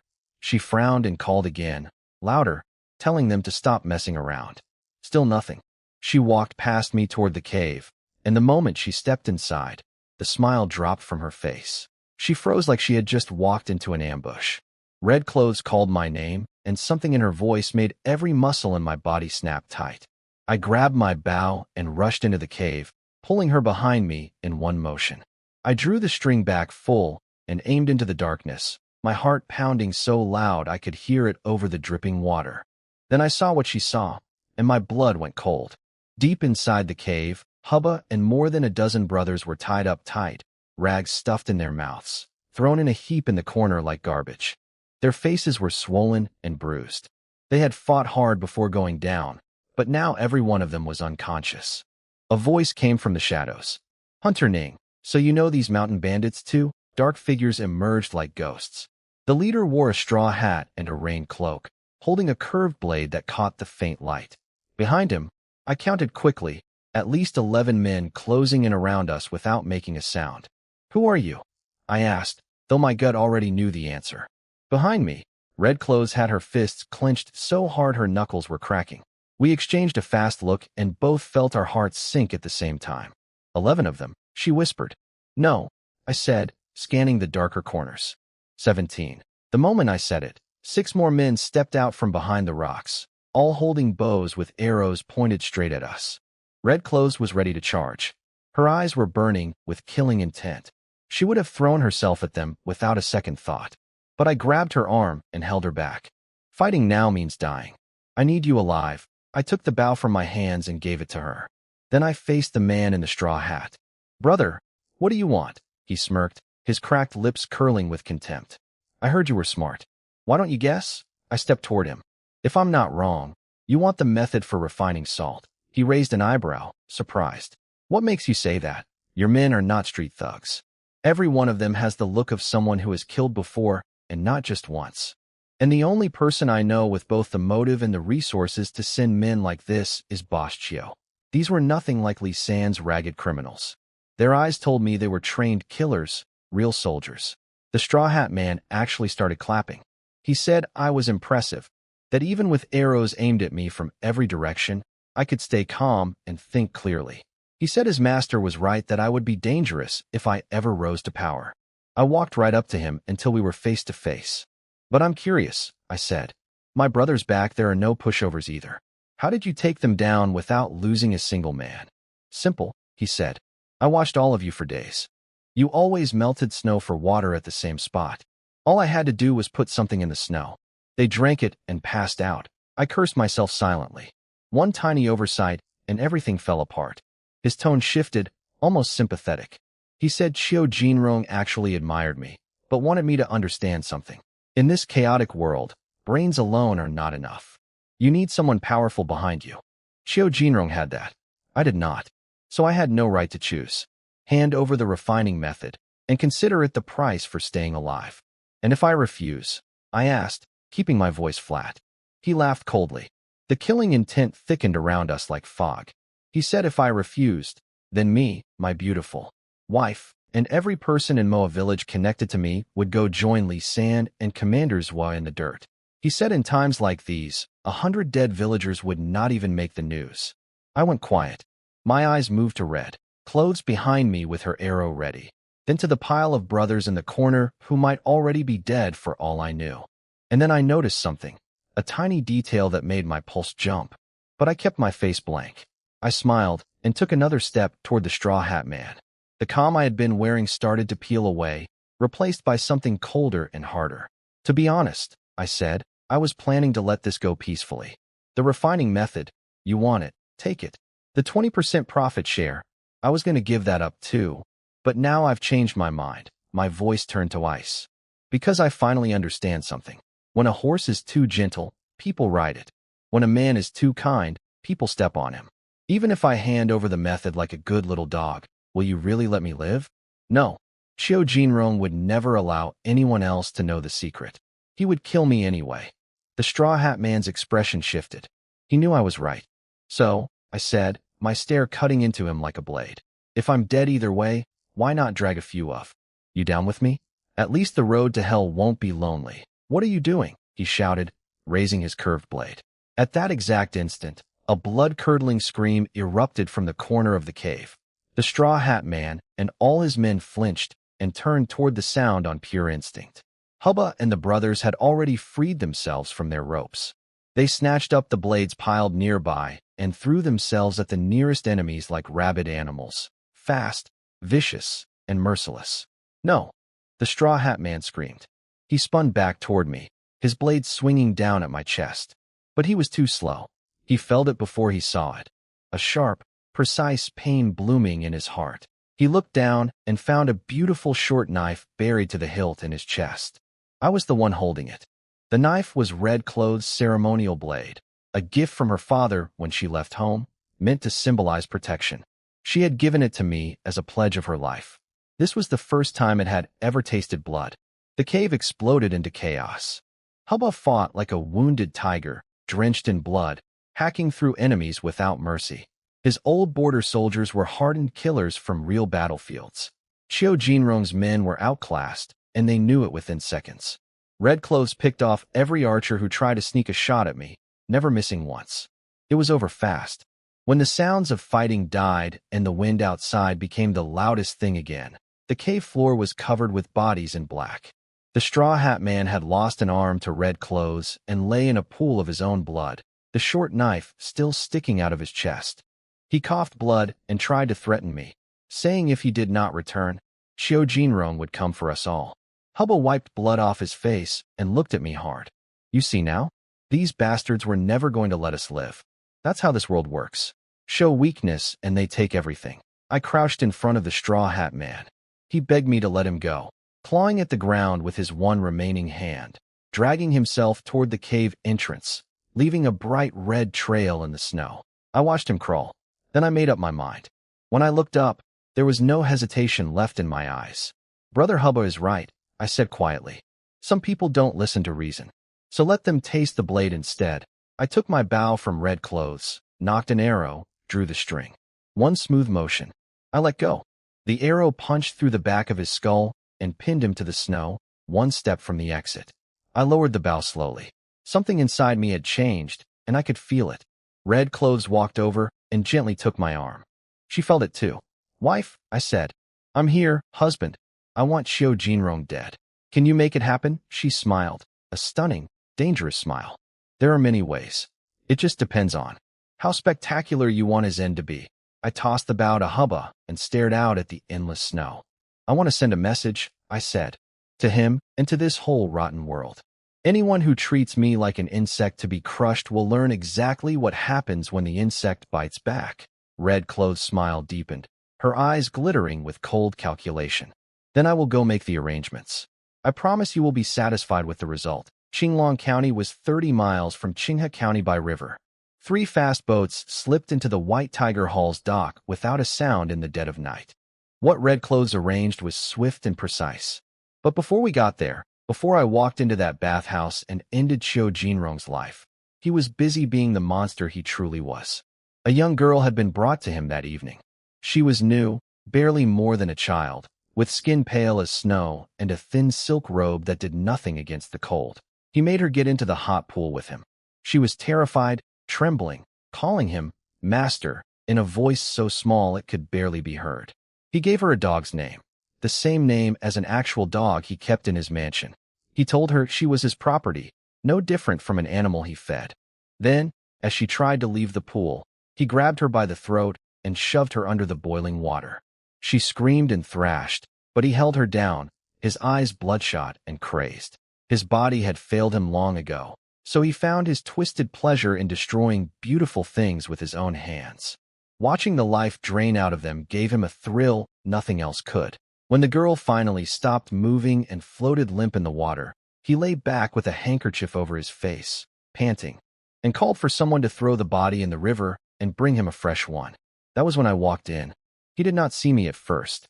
He just waved toward the floating corpse and told me to get rid of it. When I said nothing, he got annoyed and snapped at me, asking if I had gone mute. Boss Chiao, I said, and my voice was cold enough to freeze the steam rising off the pool. I don't think you'll get the chance to play with another one. His whole body went rigid. He knew my voice instantly. He clawed at the handkerchief on his face and opened his mouth to scream for his guards, but I was faster. I clamped my hand around his throat like an iron vice, yanked his naked, bony body out of the water, and hurled him onto the freezing stone floor. He hit the bricks hard and nearly blacked out from the pain. When his terrified eyes finally focused, he saw over a dozen figures standing around him like demons risen from hell. And sitting in front of him on a chair I had pulled over, calm as a man having tea, was me. Boss Chiao, I said, keeping my voice level. You look pretty scrawny, but your hobbies are certainly creative. Red Clothes stepped forward and pressed the flat of her curved blade against his bare neck. He shuddered violently. She glanced at the dead girl floating in the pool, and her eyes filled with a rage I had rarely seen from her. She called him an animal and asked if human life truly meant nothing to him. Hubba's brothers pulled the girl's body from the water. One of them checked for breath, then looked at me and slowly shook his head. I closed my eyes for a moment. When I opened them, whatever warmth was left inside me had frozen solid. Xiao Jinrong tried to put on a brave face. He sneered and reminded me I was on his territory.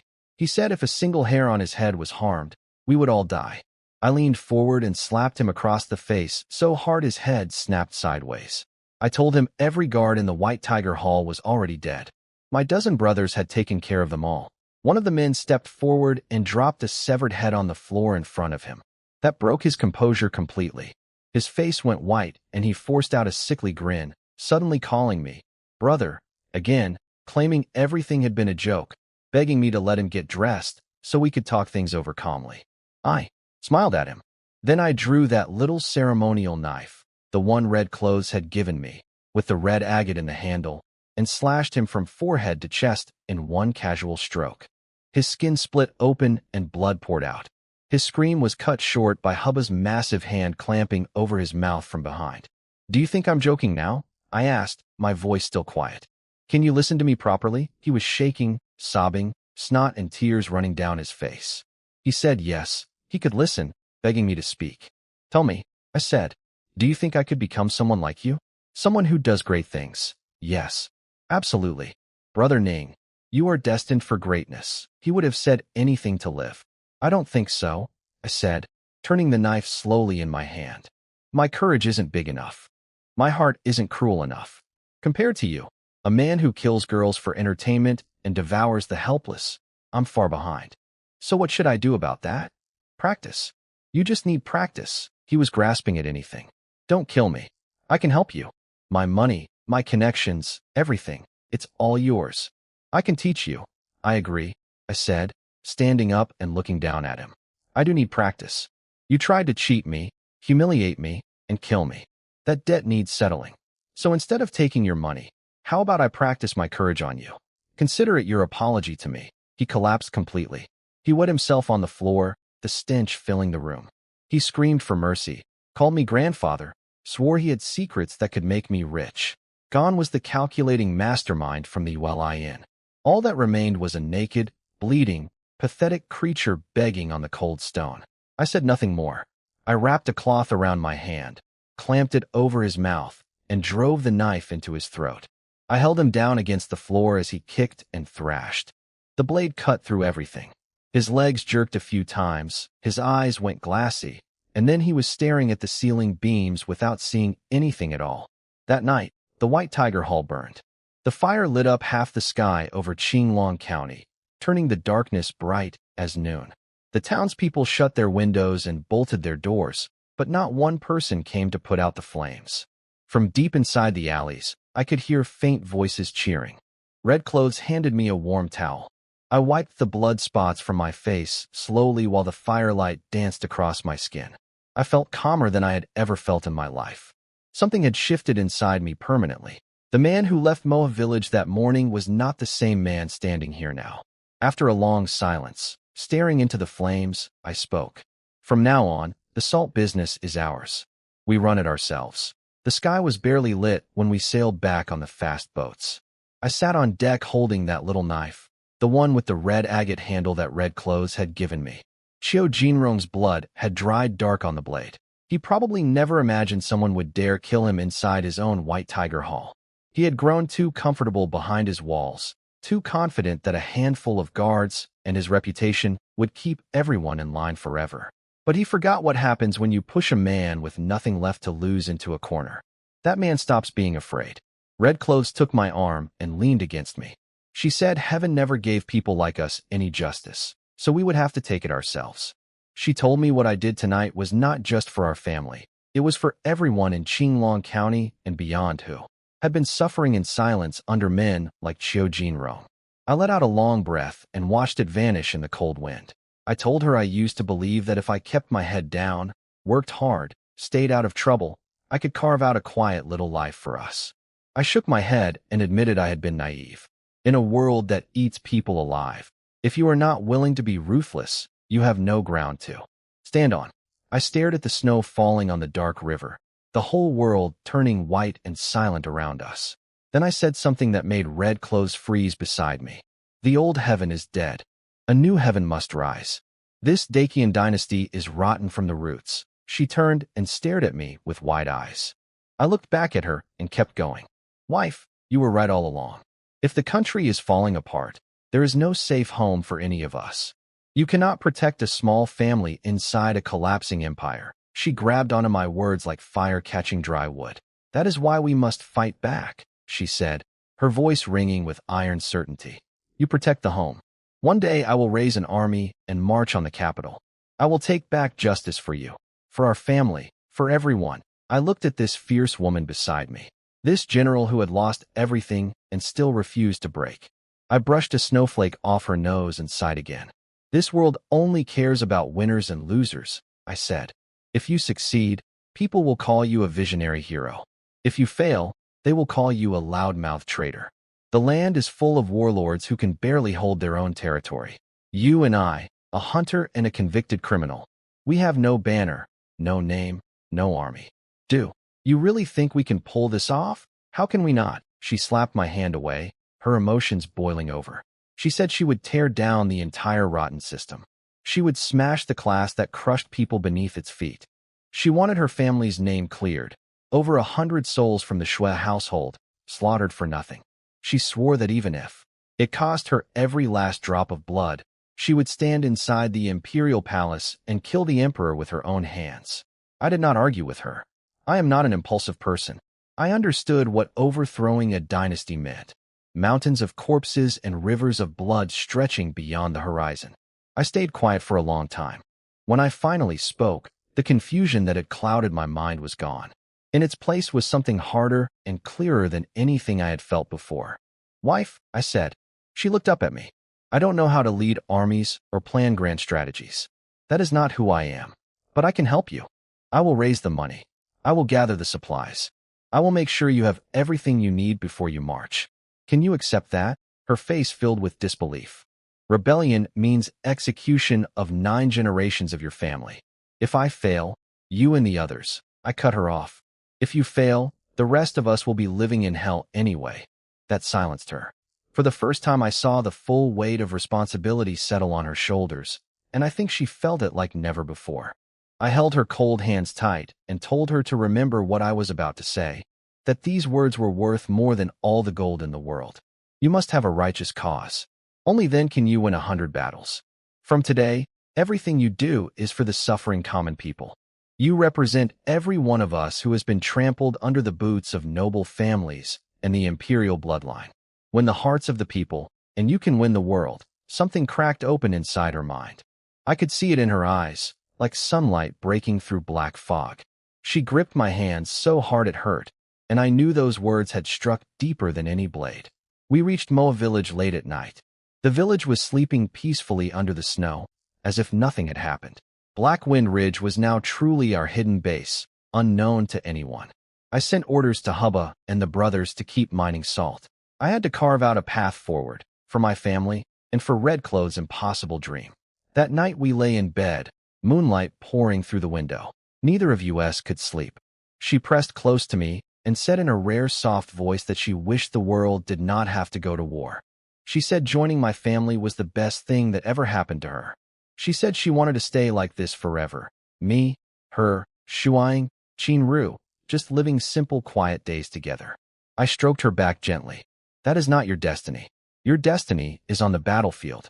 Mine is here, holding this family together and making sure you have grain and silver." Before you ride out, she asked me quietly if I would hate her if she failed and dragged everyone down with her. I told her we were husband and wife. There was no you and me anymore. If it ever came to that, I would do everything in my power to get Shuang and Qin-Ru somewhere safe.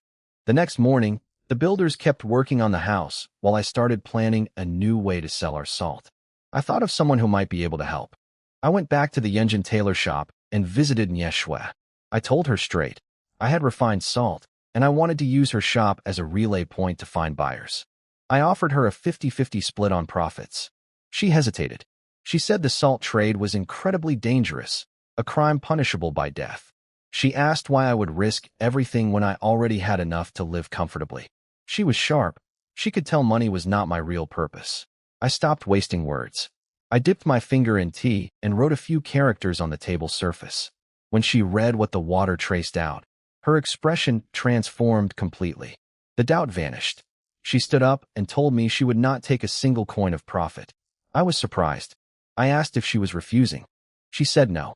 She said anyone who fights for the common people is walking the same road as her. She said, she may be just a woman running a tailor shop, but she carried the same sense of justice in her heart. She told me the Yunjin shop had quietly saved money for years, waiting for the right person to appear, someone with a righteous cause worth supporting. Now that she knew what I was truly after, she had no reason to hold back. We worked out the details together. I would refine the salt. She would sell it through the Yunjin shop. After everything was settled, I left without lingering. She watched me walk away into the snow. I did not hear what she said after I was gone, but her younger sister, Nie Qing'er, told me later, laughing about it. Apparently, Nie Shui had whispered to herself that a real man should be exactly like this. And when Qing'er teased her about having feelings for me, Nieshue turned bright red and chased her sister through the shop, their laughter echoing off the walls. The days settled into a rhythm after we killed Chiojinro. I spent my mornings sneaking up to Blackwind Ridge to refine salt at the hideout. Red Clothes took Hubbo out hunting, and they split the game 2 ways. Part went back to the village to feed the workers and the old master builder's crew, and the rest went with Monkey and a few brothers to sell at the Qinghe County market. Meanwhile, over in Qinglong County, the White Tiger Hall had collapsed into a pile of rubble and infighting.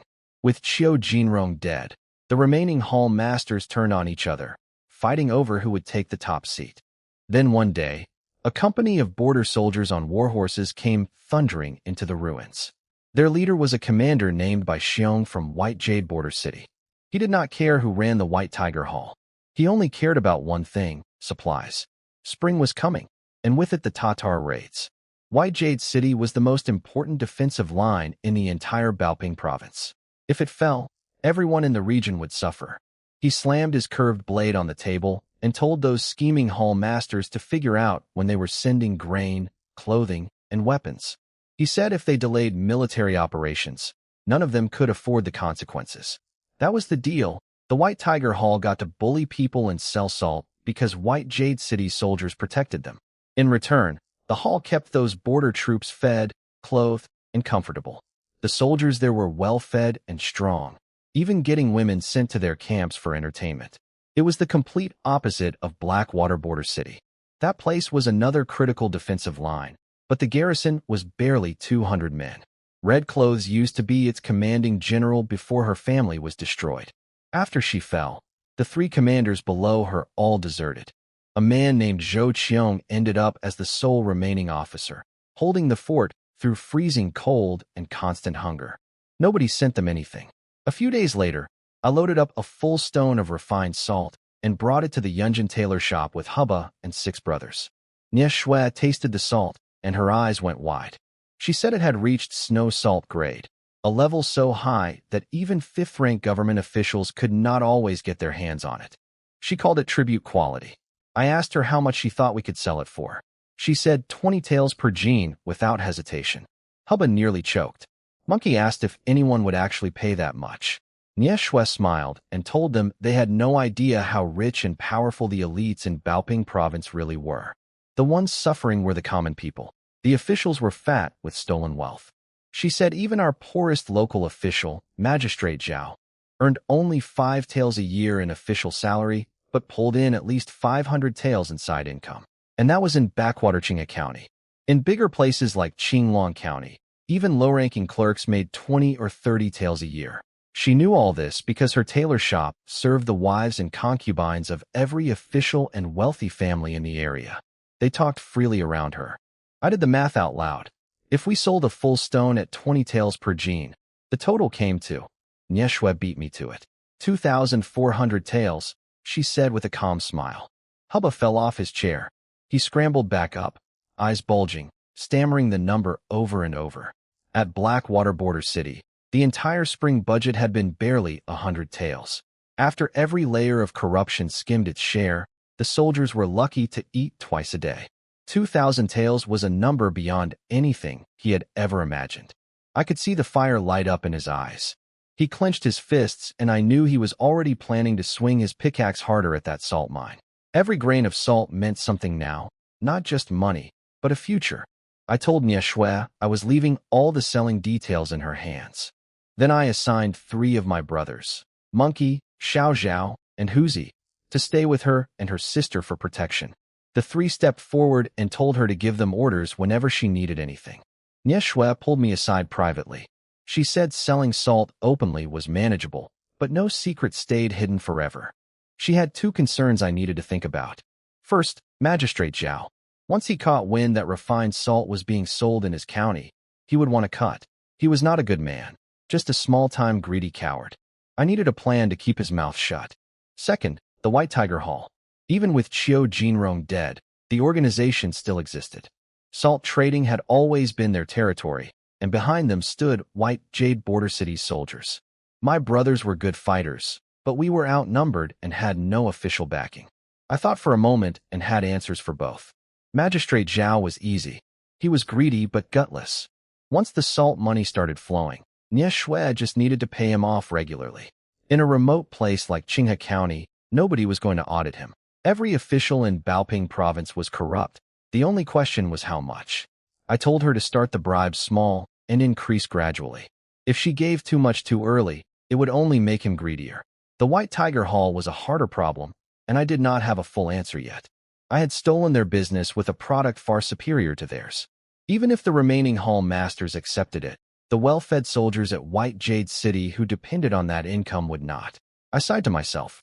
You cannot catch a wolf without risking the child as bait. There were still many palms that needed greasing. After leaving the shop, I went through Qinghe County buying large quantities of warm clothing and grain. When I ran out of stock locally, I sent Hubba and the brothers to nearby towns to buy more. We loaded everything onto carts, tons of supplies in total. Hubba was confused.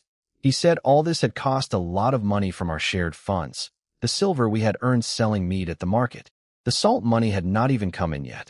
He asked what all these supplies were for. I smiled at him. Come with me to Blackwater Border City. These are for Brother Zhou. From Qinghe County to Blackwater Border City was 100 li, but using the military supply road marked on the travel documents Magistrate Zhao had given me, we could make it in under a day. Hubba and the brothers disguised themselves, covered their faces, and we set out at dawn with the loaded carts. By the time we arrived, the sky was nearly dark. At the camp entrance, a young soldier was sitting on the ground, so weak from hunger he could barely keep his eyes open. When he saw our supply carts rolling toward him, he blinked like he thought he was hallucinating. I walked up to him and smiled. Brother, I am a civilian from Qinghe County.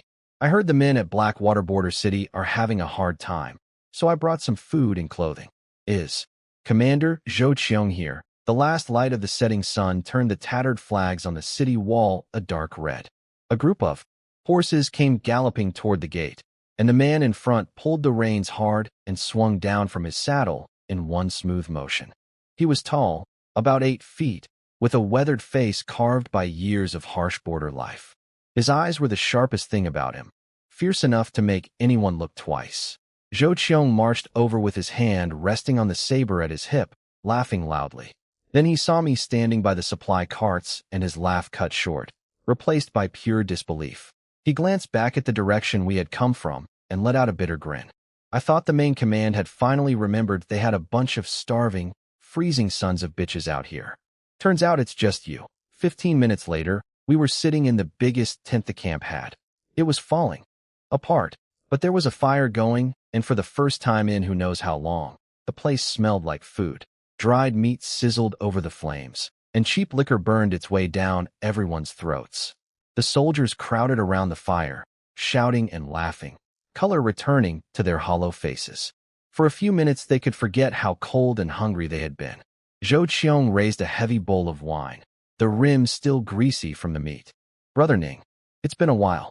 How's your wife doing? I told him everyone was well, that I had made some money and was building a bigger house. Red Clothes was back home keeping an eye on things. Good. Nothing more to say then. This bowl is for you. Bottoms up, our bowls crashed together, wine splashing over the sides. We threw our heads back and let the fire pour down our throats. After the first drink, Zhou Qiong wiped his mouth with his sleeve and his eyes turned serious. Brother, all these supplies, the grain, the clothing, that must have cost a small fortune. What's this really about? I glanced around at the excited soldiers still eating. Zhou Qiong caught my meaning immediately and waved his hand. Everyone out. I need to talk with Brother Ning alone. When the tent was empty and quiet except for the occasional crack of the charcoal, I leaned in and told him everything. In a low voice. The salt refining business, what happened with Qiu Jinrong, the White Tiger Hall, and how White Jade Border City soldiers were the real muscle behind all of it. He listened with his eyes narrowed, tapping his wine bowl with one finger without realizing it. When I finished, he said, So what you're telling me is you want to set up your own salt operation. You're worried the White Tiger Hall will come after you, and you need Blackwater Border City to have your back. I nodded. White Jade City is behind the White Tiger Hall. They're well-armed and well-fed. My people alone can't fight them. Red Clothes and her brothers are tough, but we're outnumbered. So I need you. He did not even let me finish the sentence. A dangerous spark lit up in his eyes. Afraid of what?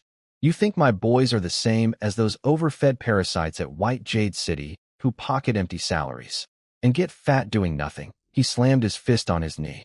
Every man I've got crawled out of a pile of corpses. Real soldiers. Real fighters. And every last one of them hates those bastards at White Jade City so hard their teeth ache. He pointed at me. You send us food and warm clothes when nobody else in this entire empire gave a damn. My brothers eat because of you. So you go ahead and do your business. If anyone from White Jade City sets one foot in Qinghe County looking for trouble, they'll have to ask my blade for permission first. A stone the size of a mountain rolled off my chest. I let out a breath I felt like I had been holding for days. Come on, keep drinking. Zhou Qiong's mood lifted instantly. He grabbed the wine jug again. Tomorrow I'm personally leading a squad to escort you home. But just as he was about to pour, a shout came from outside the tent. Report. Commander Zhou. Totters outside the wall. They're calling us out. I looked at Zhou Qiong, alarmed. He just waved it off like it was nothing. Ignore them. The Totters on our stretch of the border usually just send 2 or 3 riders to yell at us. It's not a real attack. I was surprised. I had always imagined border warfare meant thousands of men charging the walls. Apparently, it was nothing like what I had seen on television in my old life. Zhou Qiong laughed at my confusion. We're bored stuck in here. They're bored stuck out there. When we won't come out and fight, they ride up to the wall and shout nonsense just to blow off steam. He snorted. Who the hell knows what they're even saying in that babble of theirs? I put my bowl down. Brother Zhou, can you take me up to have a look? I've never seen a Tatar before. Why not? The wine had him feeling bold. He slapped his thigh and yelled for horses. The wall was low, built of packed earth and stone, crumbling in several places. The wind up there cut at my face like a razor. I stood behind a battlement and looked out. A frozen river stretched before us, gleaming blue-black under the moon. The only drawbridge was pulled up high, sealing the gap between us and whatever was out there. See those 3 idiots? Zhou Qiong pointed. About 300 meters out, 3 riders sat on their horses, clearly visible in the moonlight. Even from this distance I could feel how big and powerful they were, broad-shouldered, sitting tall on strong horses.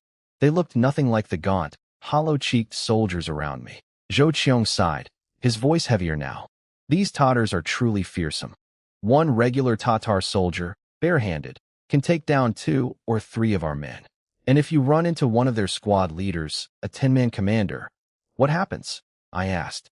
Send 10 border soldiers at him, and none of them will even get close. He smiled bitterly and gestured at his men.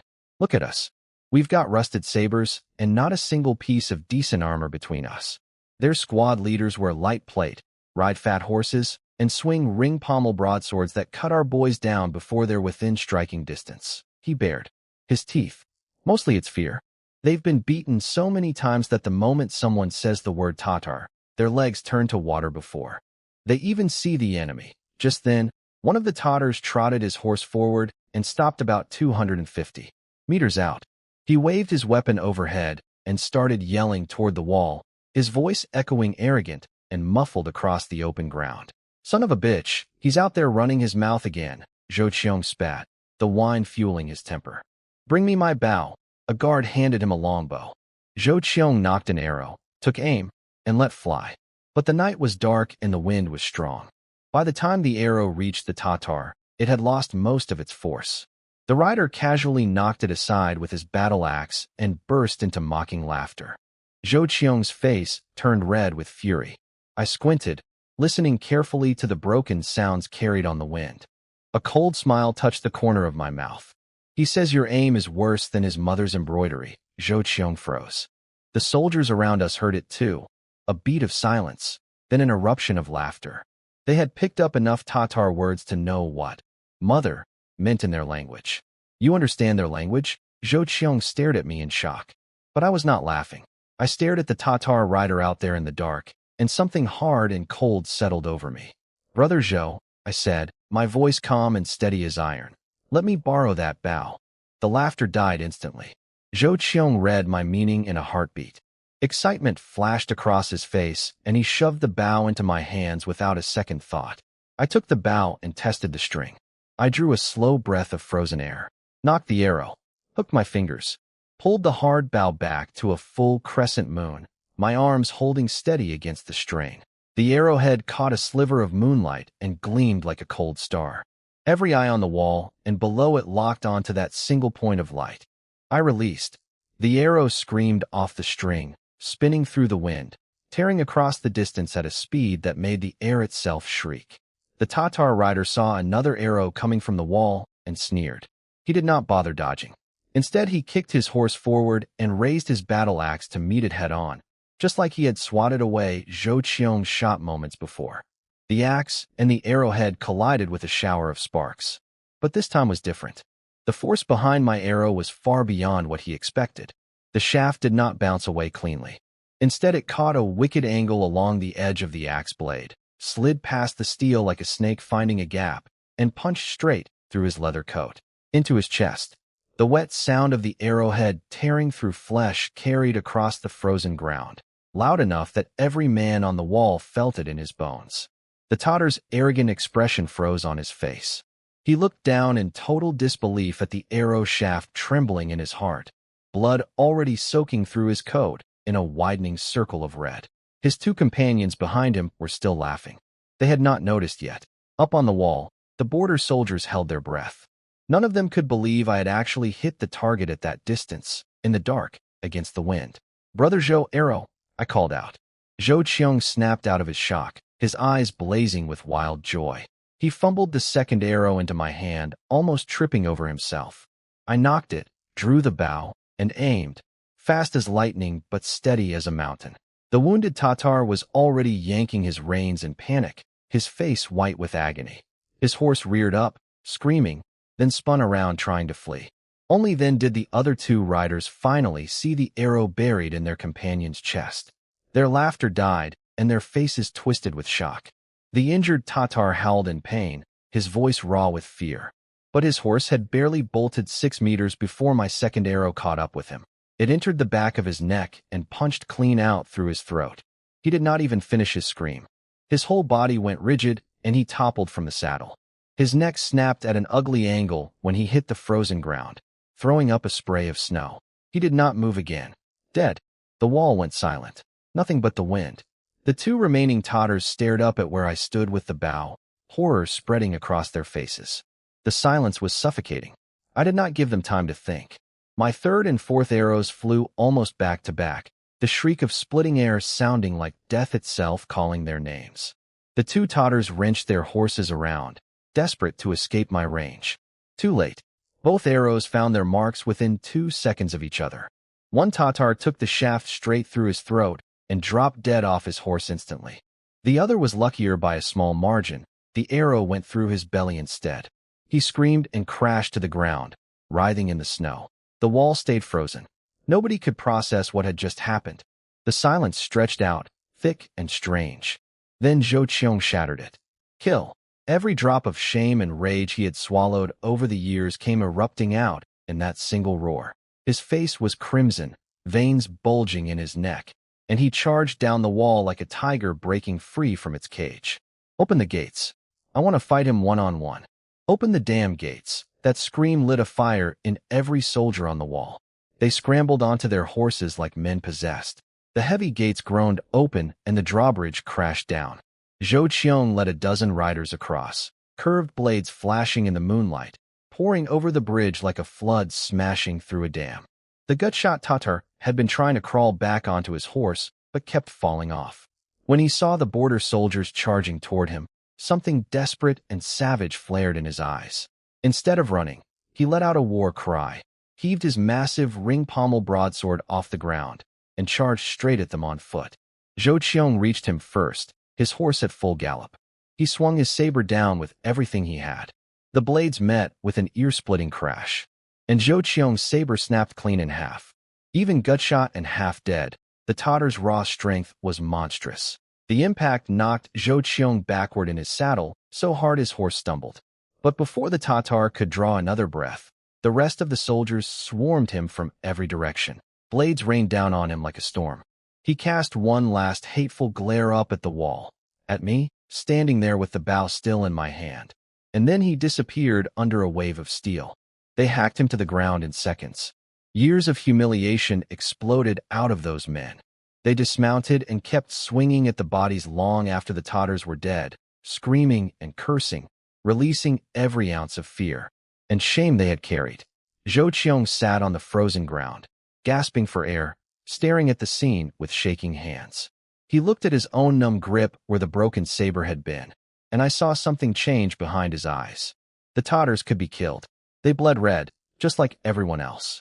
He lifted his head and locked eyes with me up on the wall. I stood there quietly, the bow resting at my side. One of the soldiers hacked off the last Tatar's head and lifted it high above the crowd. Black Water Border City erupted into cheering so loud it echoed off the frozen river. This was probably the proudest moment this forgotten, starving outpost had seen in years. And the man who made it happen was not a general or a noble. He was a hunter.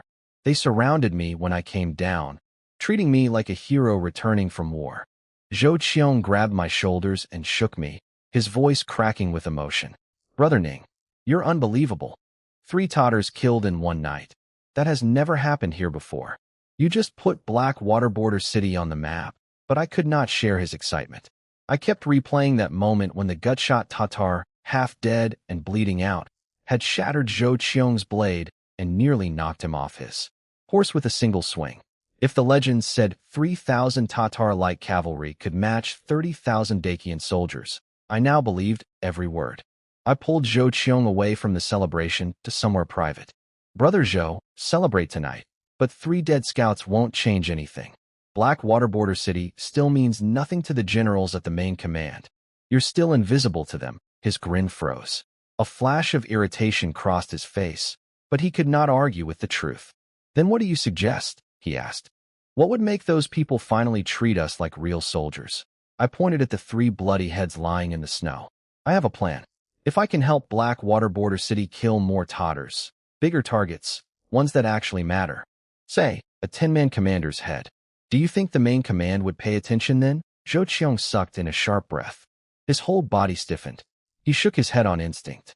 What? More kills? A 10-man commander? That is absolutely impossible. Nobody can do it, Zhou Qiong said, his voice low and heavy. He told me that even the main command strategy was simply to hold the walls and endure. Never fight back, never provoke. Nobody dared go after the Tatars on purpose. And a 10-man commander was a completely different beast from the 3 scouts we had killed the night before. The tent went quiet. Only the wind moaned outside. I thought for a while, then spoke calmly. We can't beat them in a straight fight. Our weapons are worse and our men are weaker. But when strength isn't enough, we use our heads. Use our heads how? Zhou Qiong leaned forward. He had seen what I could do with salt refining. He knew I thought differently from most people. I did not answer right away. I tucked my hands into my sleeves and breathed out a cloud of white mist while I organized my thoughts. Then I started talking through what I had observed. Their horses were fast and hit like battering rams. Their individual fighting ability was terrifying. I had seen that myself when the gut-shot Tatar shattered Zhou Qiong's blade with one swing. All of that was true. But then I shifted direction. What if we lure them into terrain where cavalry cannot spread out? Where their horses become a disadvantage instead of a weapon? And then we hit them with a formation designed to overwhelm one target at a time. Zhou Qiong's interest was hooked. Be specific. I crouched down, picked up a dry stick, and started drawing in the snow. No matter how strong a Tatar is, he still only has 2 eyes and 2 hands. He has blind spots. So we form 3-man squads in a triangle.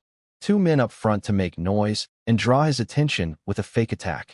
The third circles around to the side or behind and goes for the horse's legs. We spread the triangle wide enough that he cannot watch all 3 directions at once. Zhou Qiong stared at my rough sketch, and I watched his eyes light up. He slapped his thigh hard. That triangle formation, that's brilliant. It might actually work. He was looking at me differently now, like he was seeing a battlefield tactician instead of a hunter. But I frowned and tapped the drawing with my stick. It's not safe enough yet. The 2 men up front are under enormous pressure. If the Tatar is too strong and drops one of them in the first exchange, the whole triangle collapses instantly. So how do we fix that? Zhou Qiong asked. I noticed he was already depending on me to think this through. I tossed the stick aside and smiled slightly. We need a backup plan. If the formation breaks, the surviving 2 must not try to keep fighting. They pull back immediately toward the city. and about 50 meters outside the gate, we dig hidden pits in advance. They don't need to be deep, just concealed well enough. A horse running at full speed hits one of those holes, and it goes down hard, rider and all. The horse flips, and the Tatar crashes, Zhou Qiong blurted out. His fingers were shaking with excitement. This was the kind of warfare he had always dreamed of, matching wits against the enemy instead of cowering behind walls. I nodded and kept building the plan. Once a Tatar loses his horse, he loses more than half his fighting power. That's when we spring the real trap. I'll position archers in ambush beforehand. The moment the rider goes down, we hit him with everything we've got. Let's do it, Zhou Qiong snarled. His eyes were bloodshot with battle hunger. He shot to his feet like a lion waking up, stormed out of the tent, and started barking orders at his men. Move, everyone. Come dig pits with me. That night there was no snow, but the cold was brutal.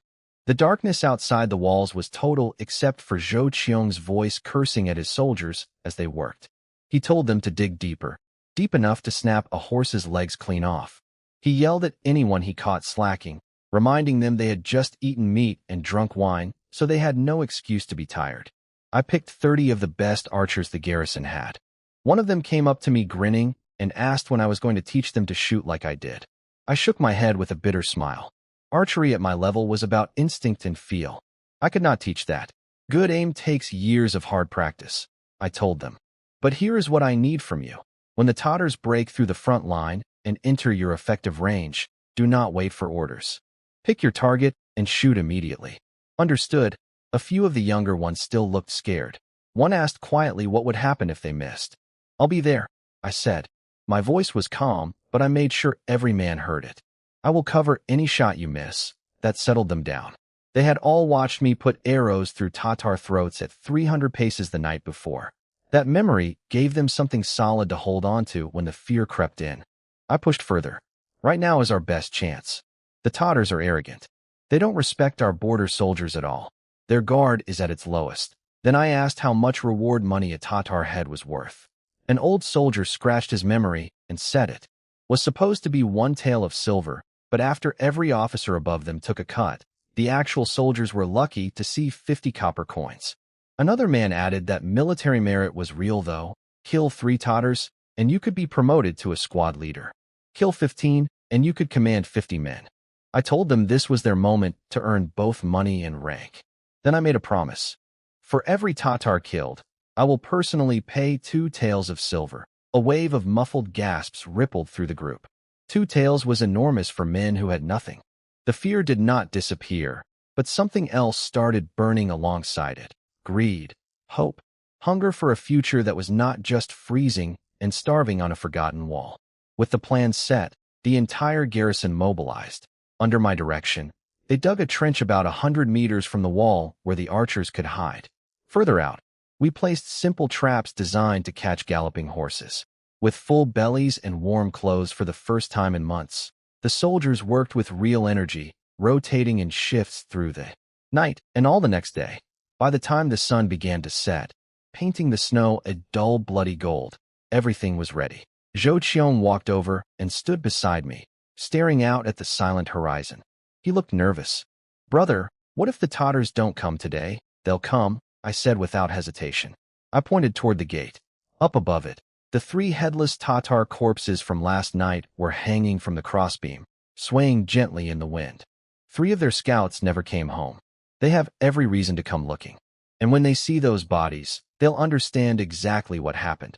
I turned to the archers crouching in the trench, gripping their bows with white knuckles, breathing fast and shallow. I gave them one final reminder. Steady your breathing. Aim before you shoot. Every arrow you fire decides whether the man beside you lives or dies, and whether you stay a nobody or become someone. Right then, a deep rumbling sound rolled in from the edge of the sky, faint at first, then growing louder, heavier, until the frozen ground itself seemed to vibrate beneath our feet. They're here, the lookout on the wall screamed the words, his voice cracking with fear. Zhou Qiong and I spun around.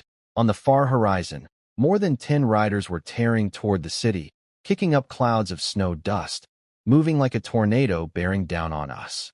The one in front was bigger than the rest, wearing armor that looked different from regular Tatar leather, heavier, with plates that caught the dying sunlight. Tin-Man Commander. That's a Tatar Tin-Man Commander. Zhou Qiong's eyes shrank to pinpoints when he saw that armored rider leading the charge. I grabbed his thick arm and squeezed hard. Brother Zhou, stick to the plan. Whether Blackwater Border City washes away its shame and pulls off something even white, Jade City never dared to dream. It all comes down to right now, right? His jaw set with iron resolve. He swung onto his horse and roared at the few dozen riders he had handpicked behind him. Brothers, follow me out. We kill Tatars today. The heavy gate groaned open on its chains, and the drawbridge slammed down. Zhou Qiong charged out first, his riders pouring after him like a dam breaking, racing straight at the incoming Tatar squad. Their job was simple: bait the enemy, tangle with them, and drag them into the killing ground we had prepared. Up on the wall, torches flared to life one after another, pushing back the falling darkness. In that jumping firelight, I locked my eyes onto the Tin-Man Commander at the front of the Tatar formation.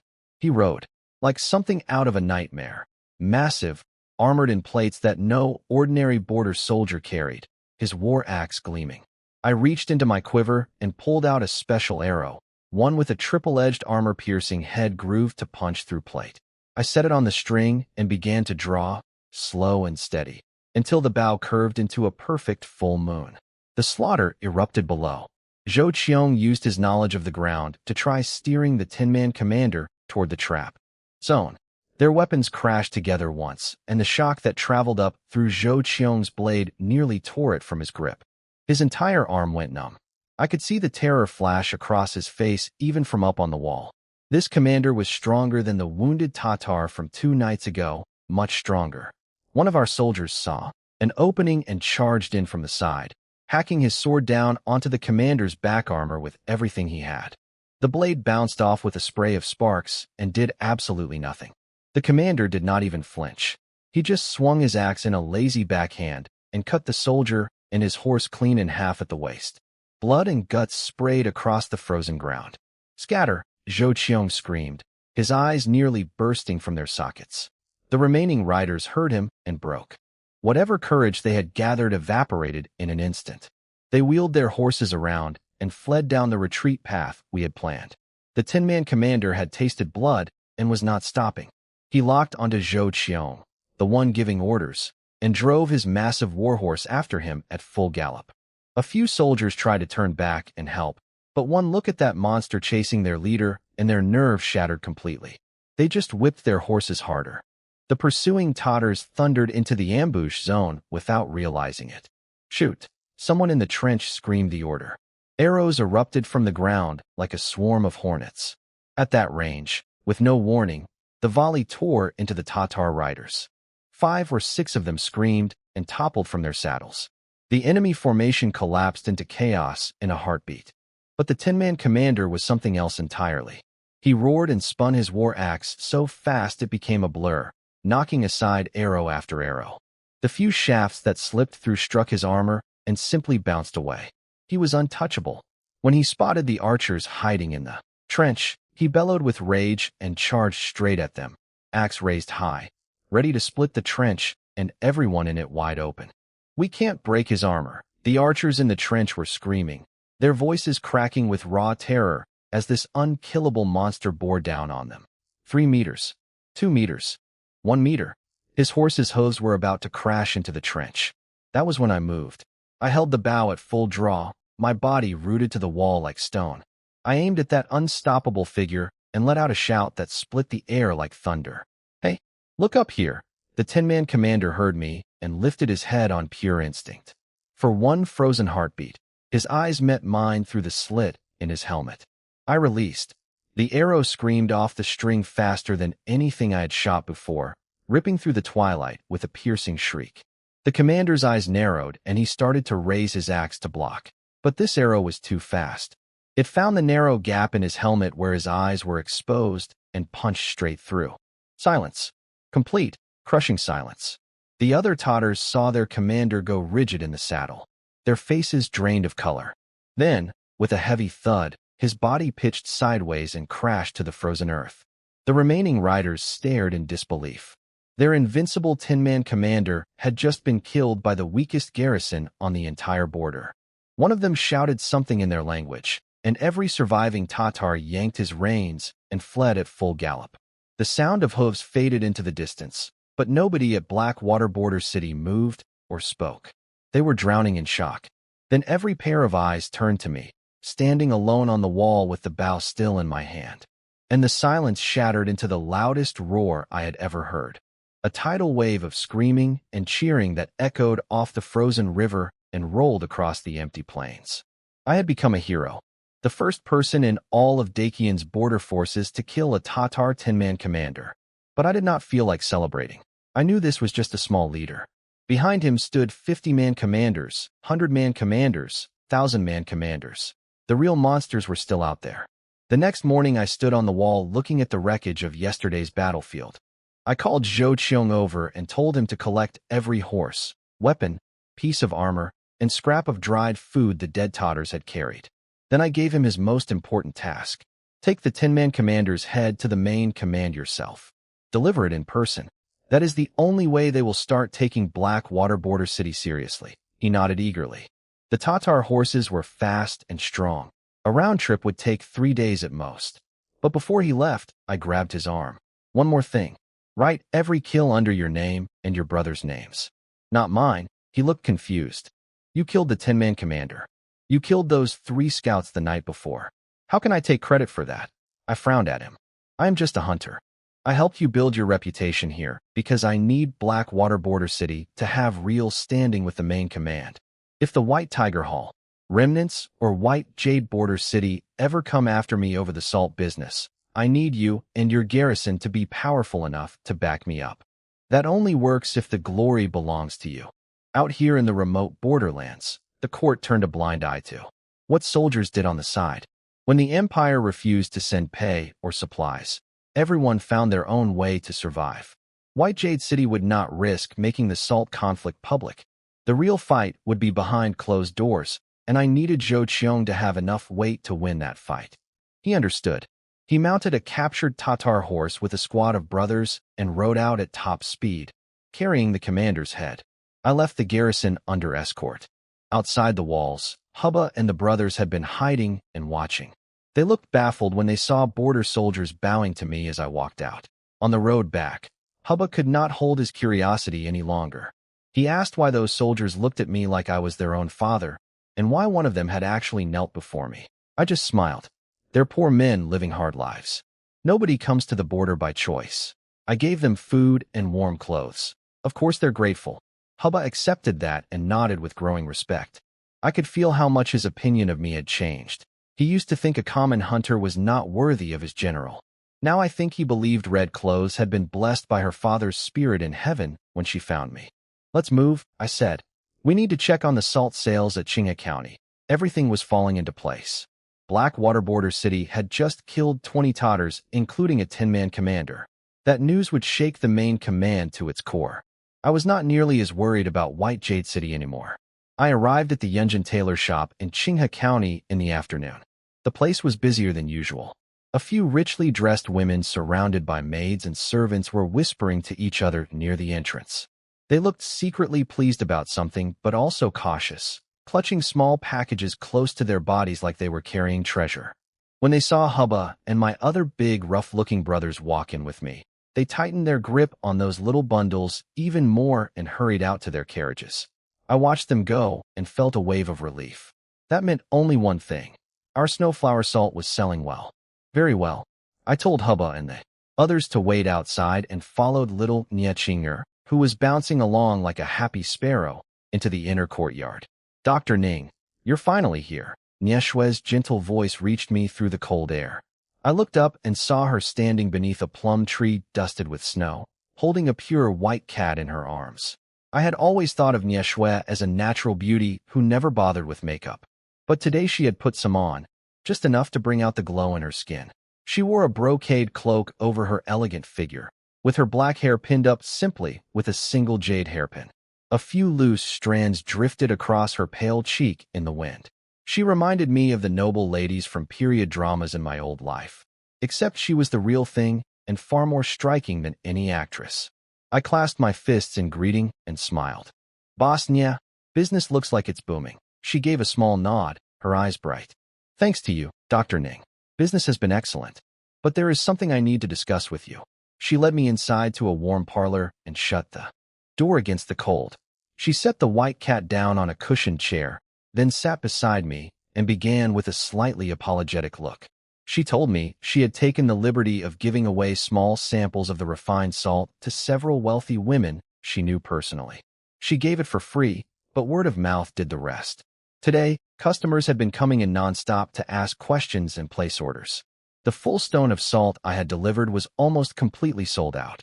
Already? I had not expected it to move that fast. She nodded, her eyes shining. Today's deposits alone have brought in over 1,800 taels. At this rate, the entire stock will be gone by tomorrow at the latest. When can you have the next shipment ready? I tapped the table lightly with my fingers, thinking, I'll arrange it as soon as possible. Then I reminded her about Magistrate Zhao. Sooner or later he would catch wind of what we were doing in his county, and we needed him handled before that happened. She smiled calmly, stroking the cat that had jumped back into her lap. I already took care of it. The day after you left, I sent him a gift as an early greeting. Consider it done. I thanked her for spending the money. She waved it off with a soft laugh and said since we were partners working toward the same goal, there was no need to keep score. As she spoke, her eyes stayed on me in a way that was warm and lingering. Part admiration, part something else I could not quite name. It made me a little uncomfortable. Was Nye Shui developing feelings for me? That seemed impossible. I was just a hunter. She had money, class, and looks that could rival even my best-looking wife. There was no reason for a woman like her to be interested in someone like me. When I left the shop, I stationed Monkey and 2 other brothers there to guard Nye Shui and her sister. On the road back to Mo village, Hubba stroked his thick beard and spoke up hesitantly. There's something I've been wanting to say, if you'll hear it. I told him to go ahead. That boss Nya, the way she talks, the way she carries herself. She's not some ordinary merchant's daughter. She doesn't come from a small family. He lowered his voice. Her accent, if you listen carefully, has a hint of Yangzhou in it. He explained that Yangzhou was a famous city from the previous dynasty, known for its wealth and its beautiful women. Many of the current imperial concubines had roots tracing back there. But there was a darker side too. He asked if I had ever heard of the Yangzhou thin horses. I knew the term. It referred to girls who were raised and trained from childhood to be sold to powerful men. A cruel and humiliating practice dressed up in pretty clothes.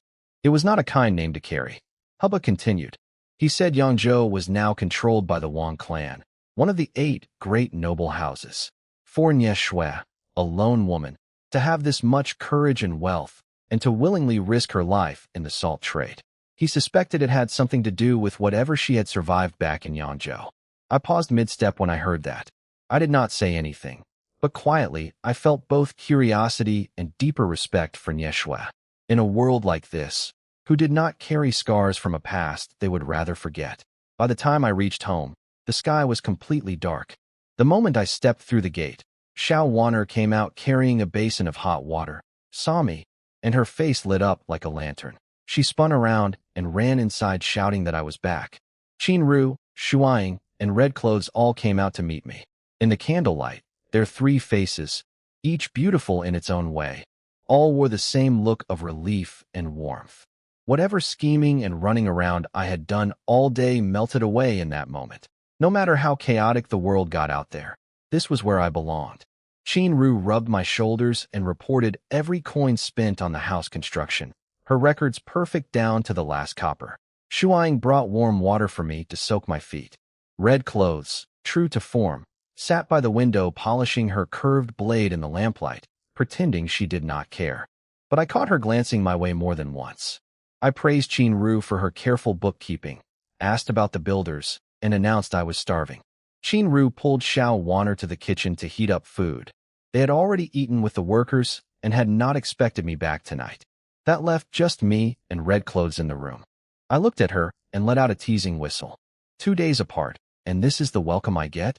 Your husband comes home, and you won't even come say something sweet? She held up her blade and examined the edge against the lamplight, then peered at me through the cold reflection. Gone for 2 days, busy selling your salt. How do I know you weren't too enchanted by those Nye sisters to remember your way home? I heard the jealousy loud and clear and could not help laughing. I walked over, wrapped my arm around her slim waist, and pulled her onto my lap. I have something serious to tell you. What? She squirmed once for show, but let me hold her, chin lifted, daring me to come up with a good excuse. Yesterday I took Hubba and the brothers to Blackwater Border City. We delivered winter supplies to Brother Zhou and his men. Her body went stiff in my arms. You went to Blackwater Border City. Are you hurt? Are you all right? Her cool mask cracked, and real worry flooded her voice. Those totters are dangerous.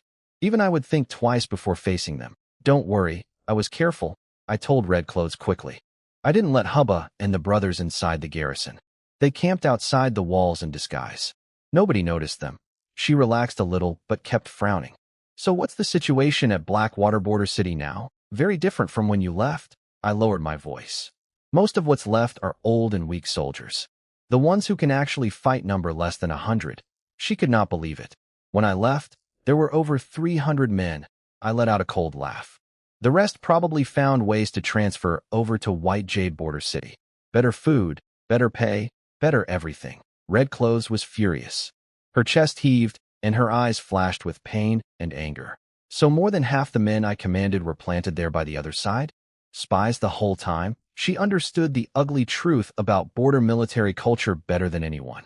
Most commanders were cowards who just wanted to survive quietly.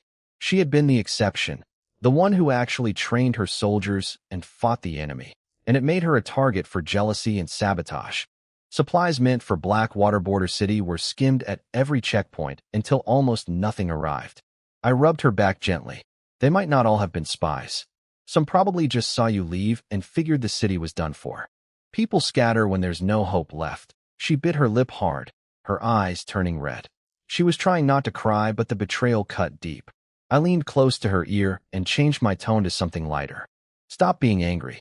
I have good news. Want to hear it? What good news could there possibly be? She clearly did not believe me. Zhou Qiong and I killed over 20 Tatar scouts 2 days ago, including a 10-man commander. She stared at me.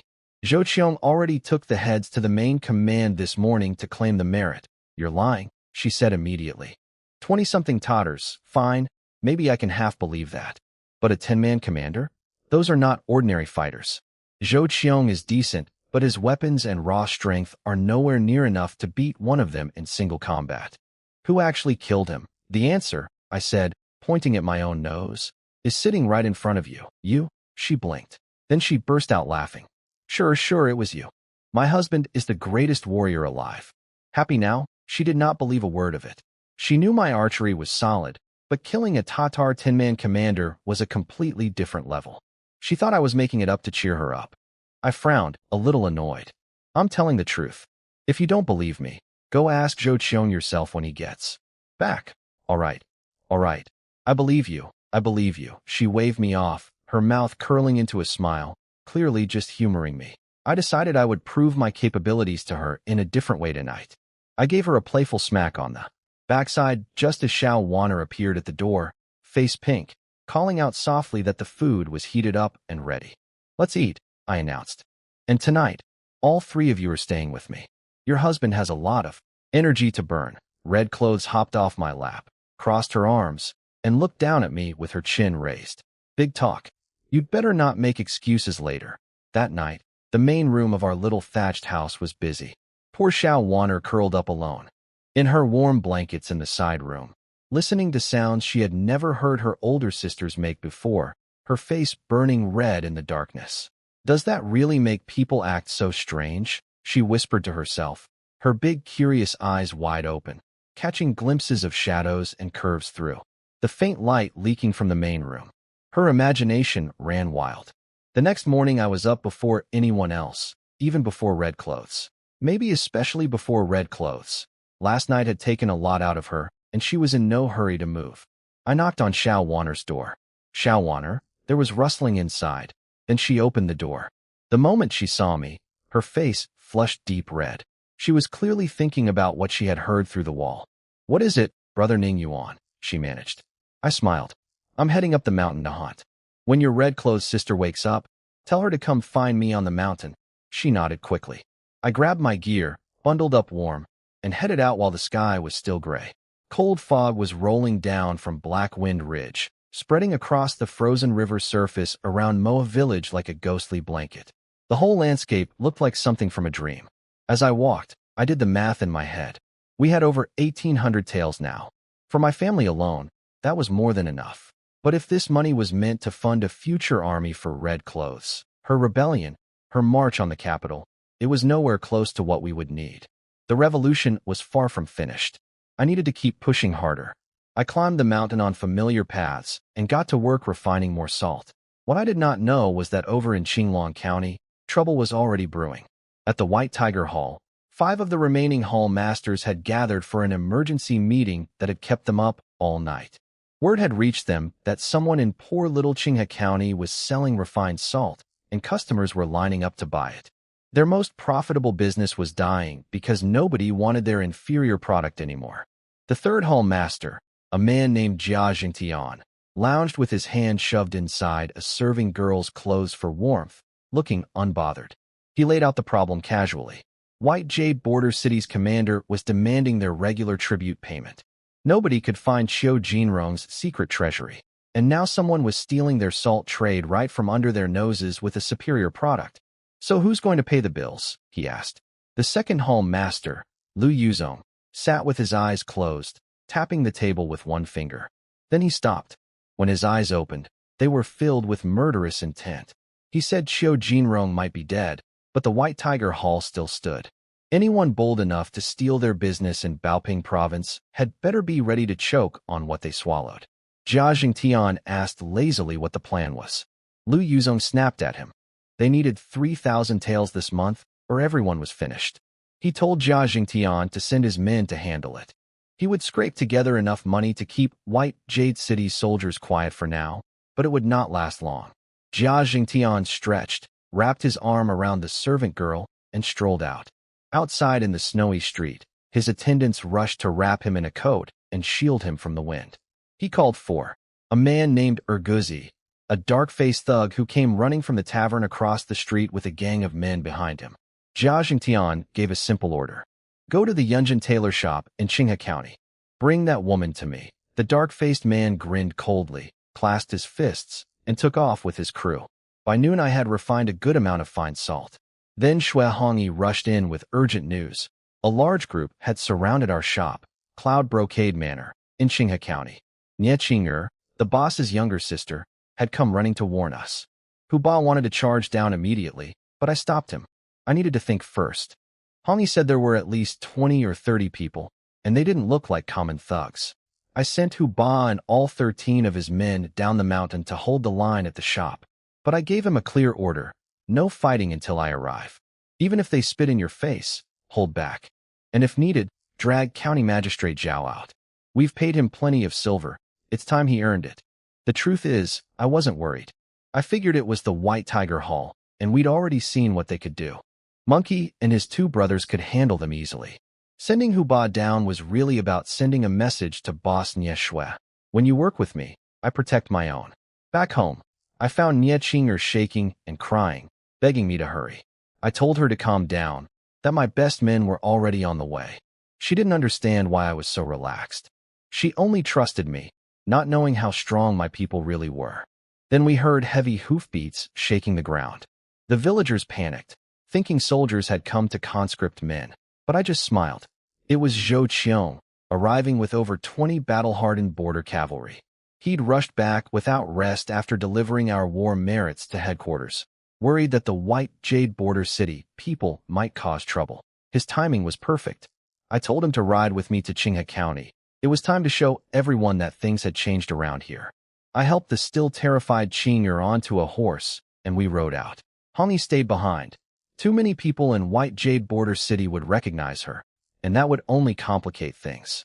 As we left, I caught a glimpse of Xu Ying watching me go, worry written all over her face. Hongyi reassured her that I was doing something important, something that could bring us all a peaceful life. At Cloud Brocade Manor, Monkey and his brothers had already knocked down over a dozen attackers. The scarred thug leading the group, called Air Guzi, tried to recruit Monkey, but Monkey just spat at him. Then, just as things were at a standoff, more hoofbeats thundered down the street. A commander in white jade border army armor arrived with dozens of soldiers, coldly accusing us of stealing military provisions and ordering his men to seize Monkey and the others, with permission to kill if they resisted. When I arrived at the scene, things had already gotten ugly.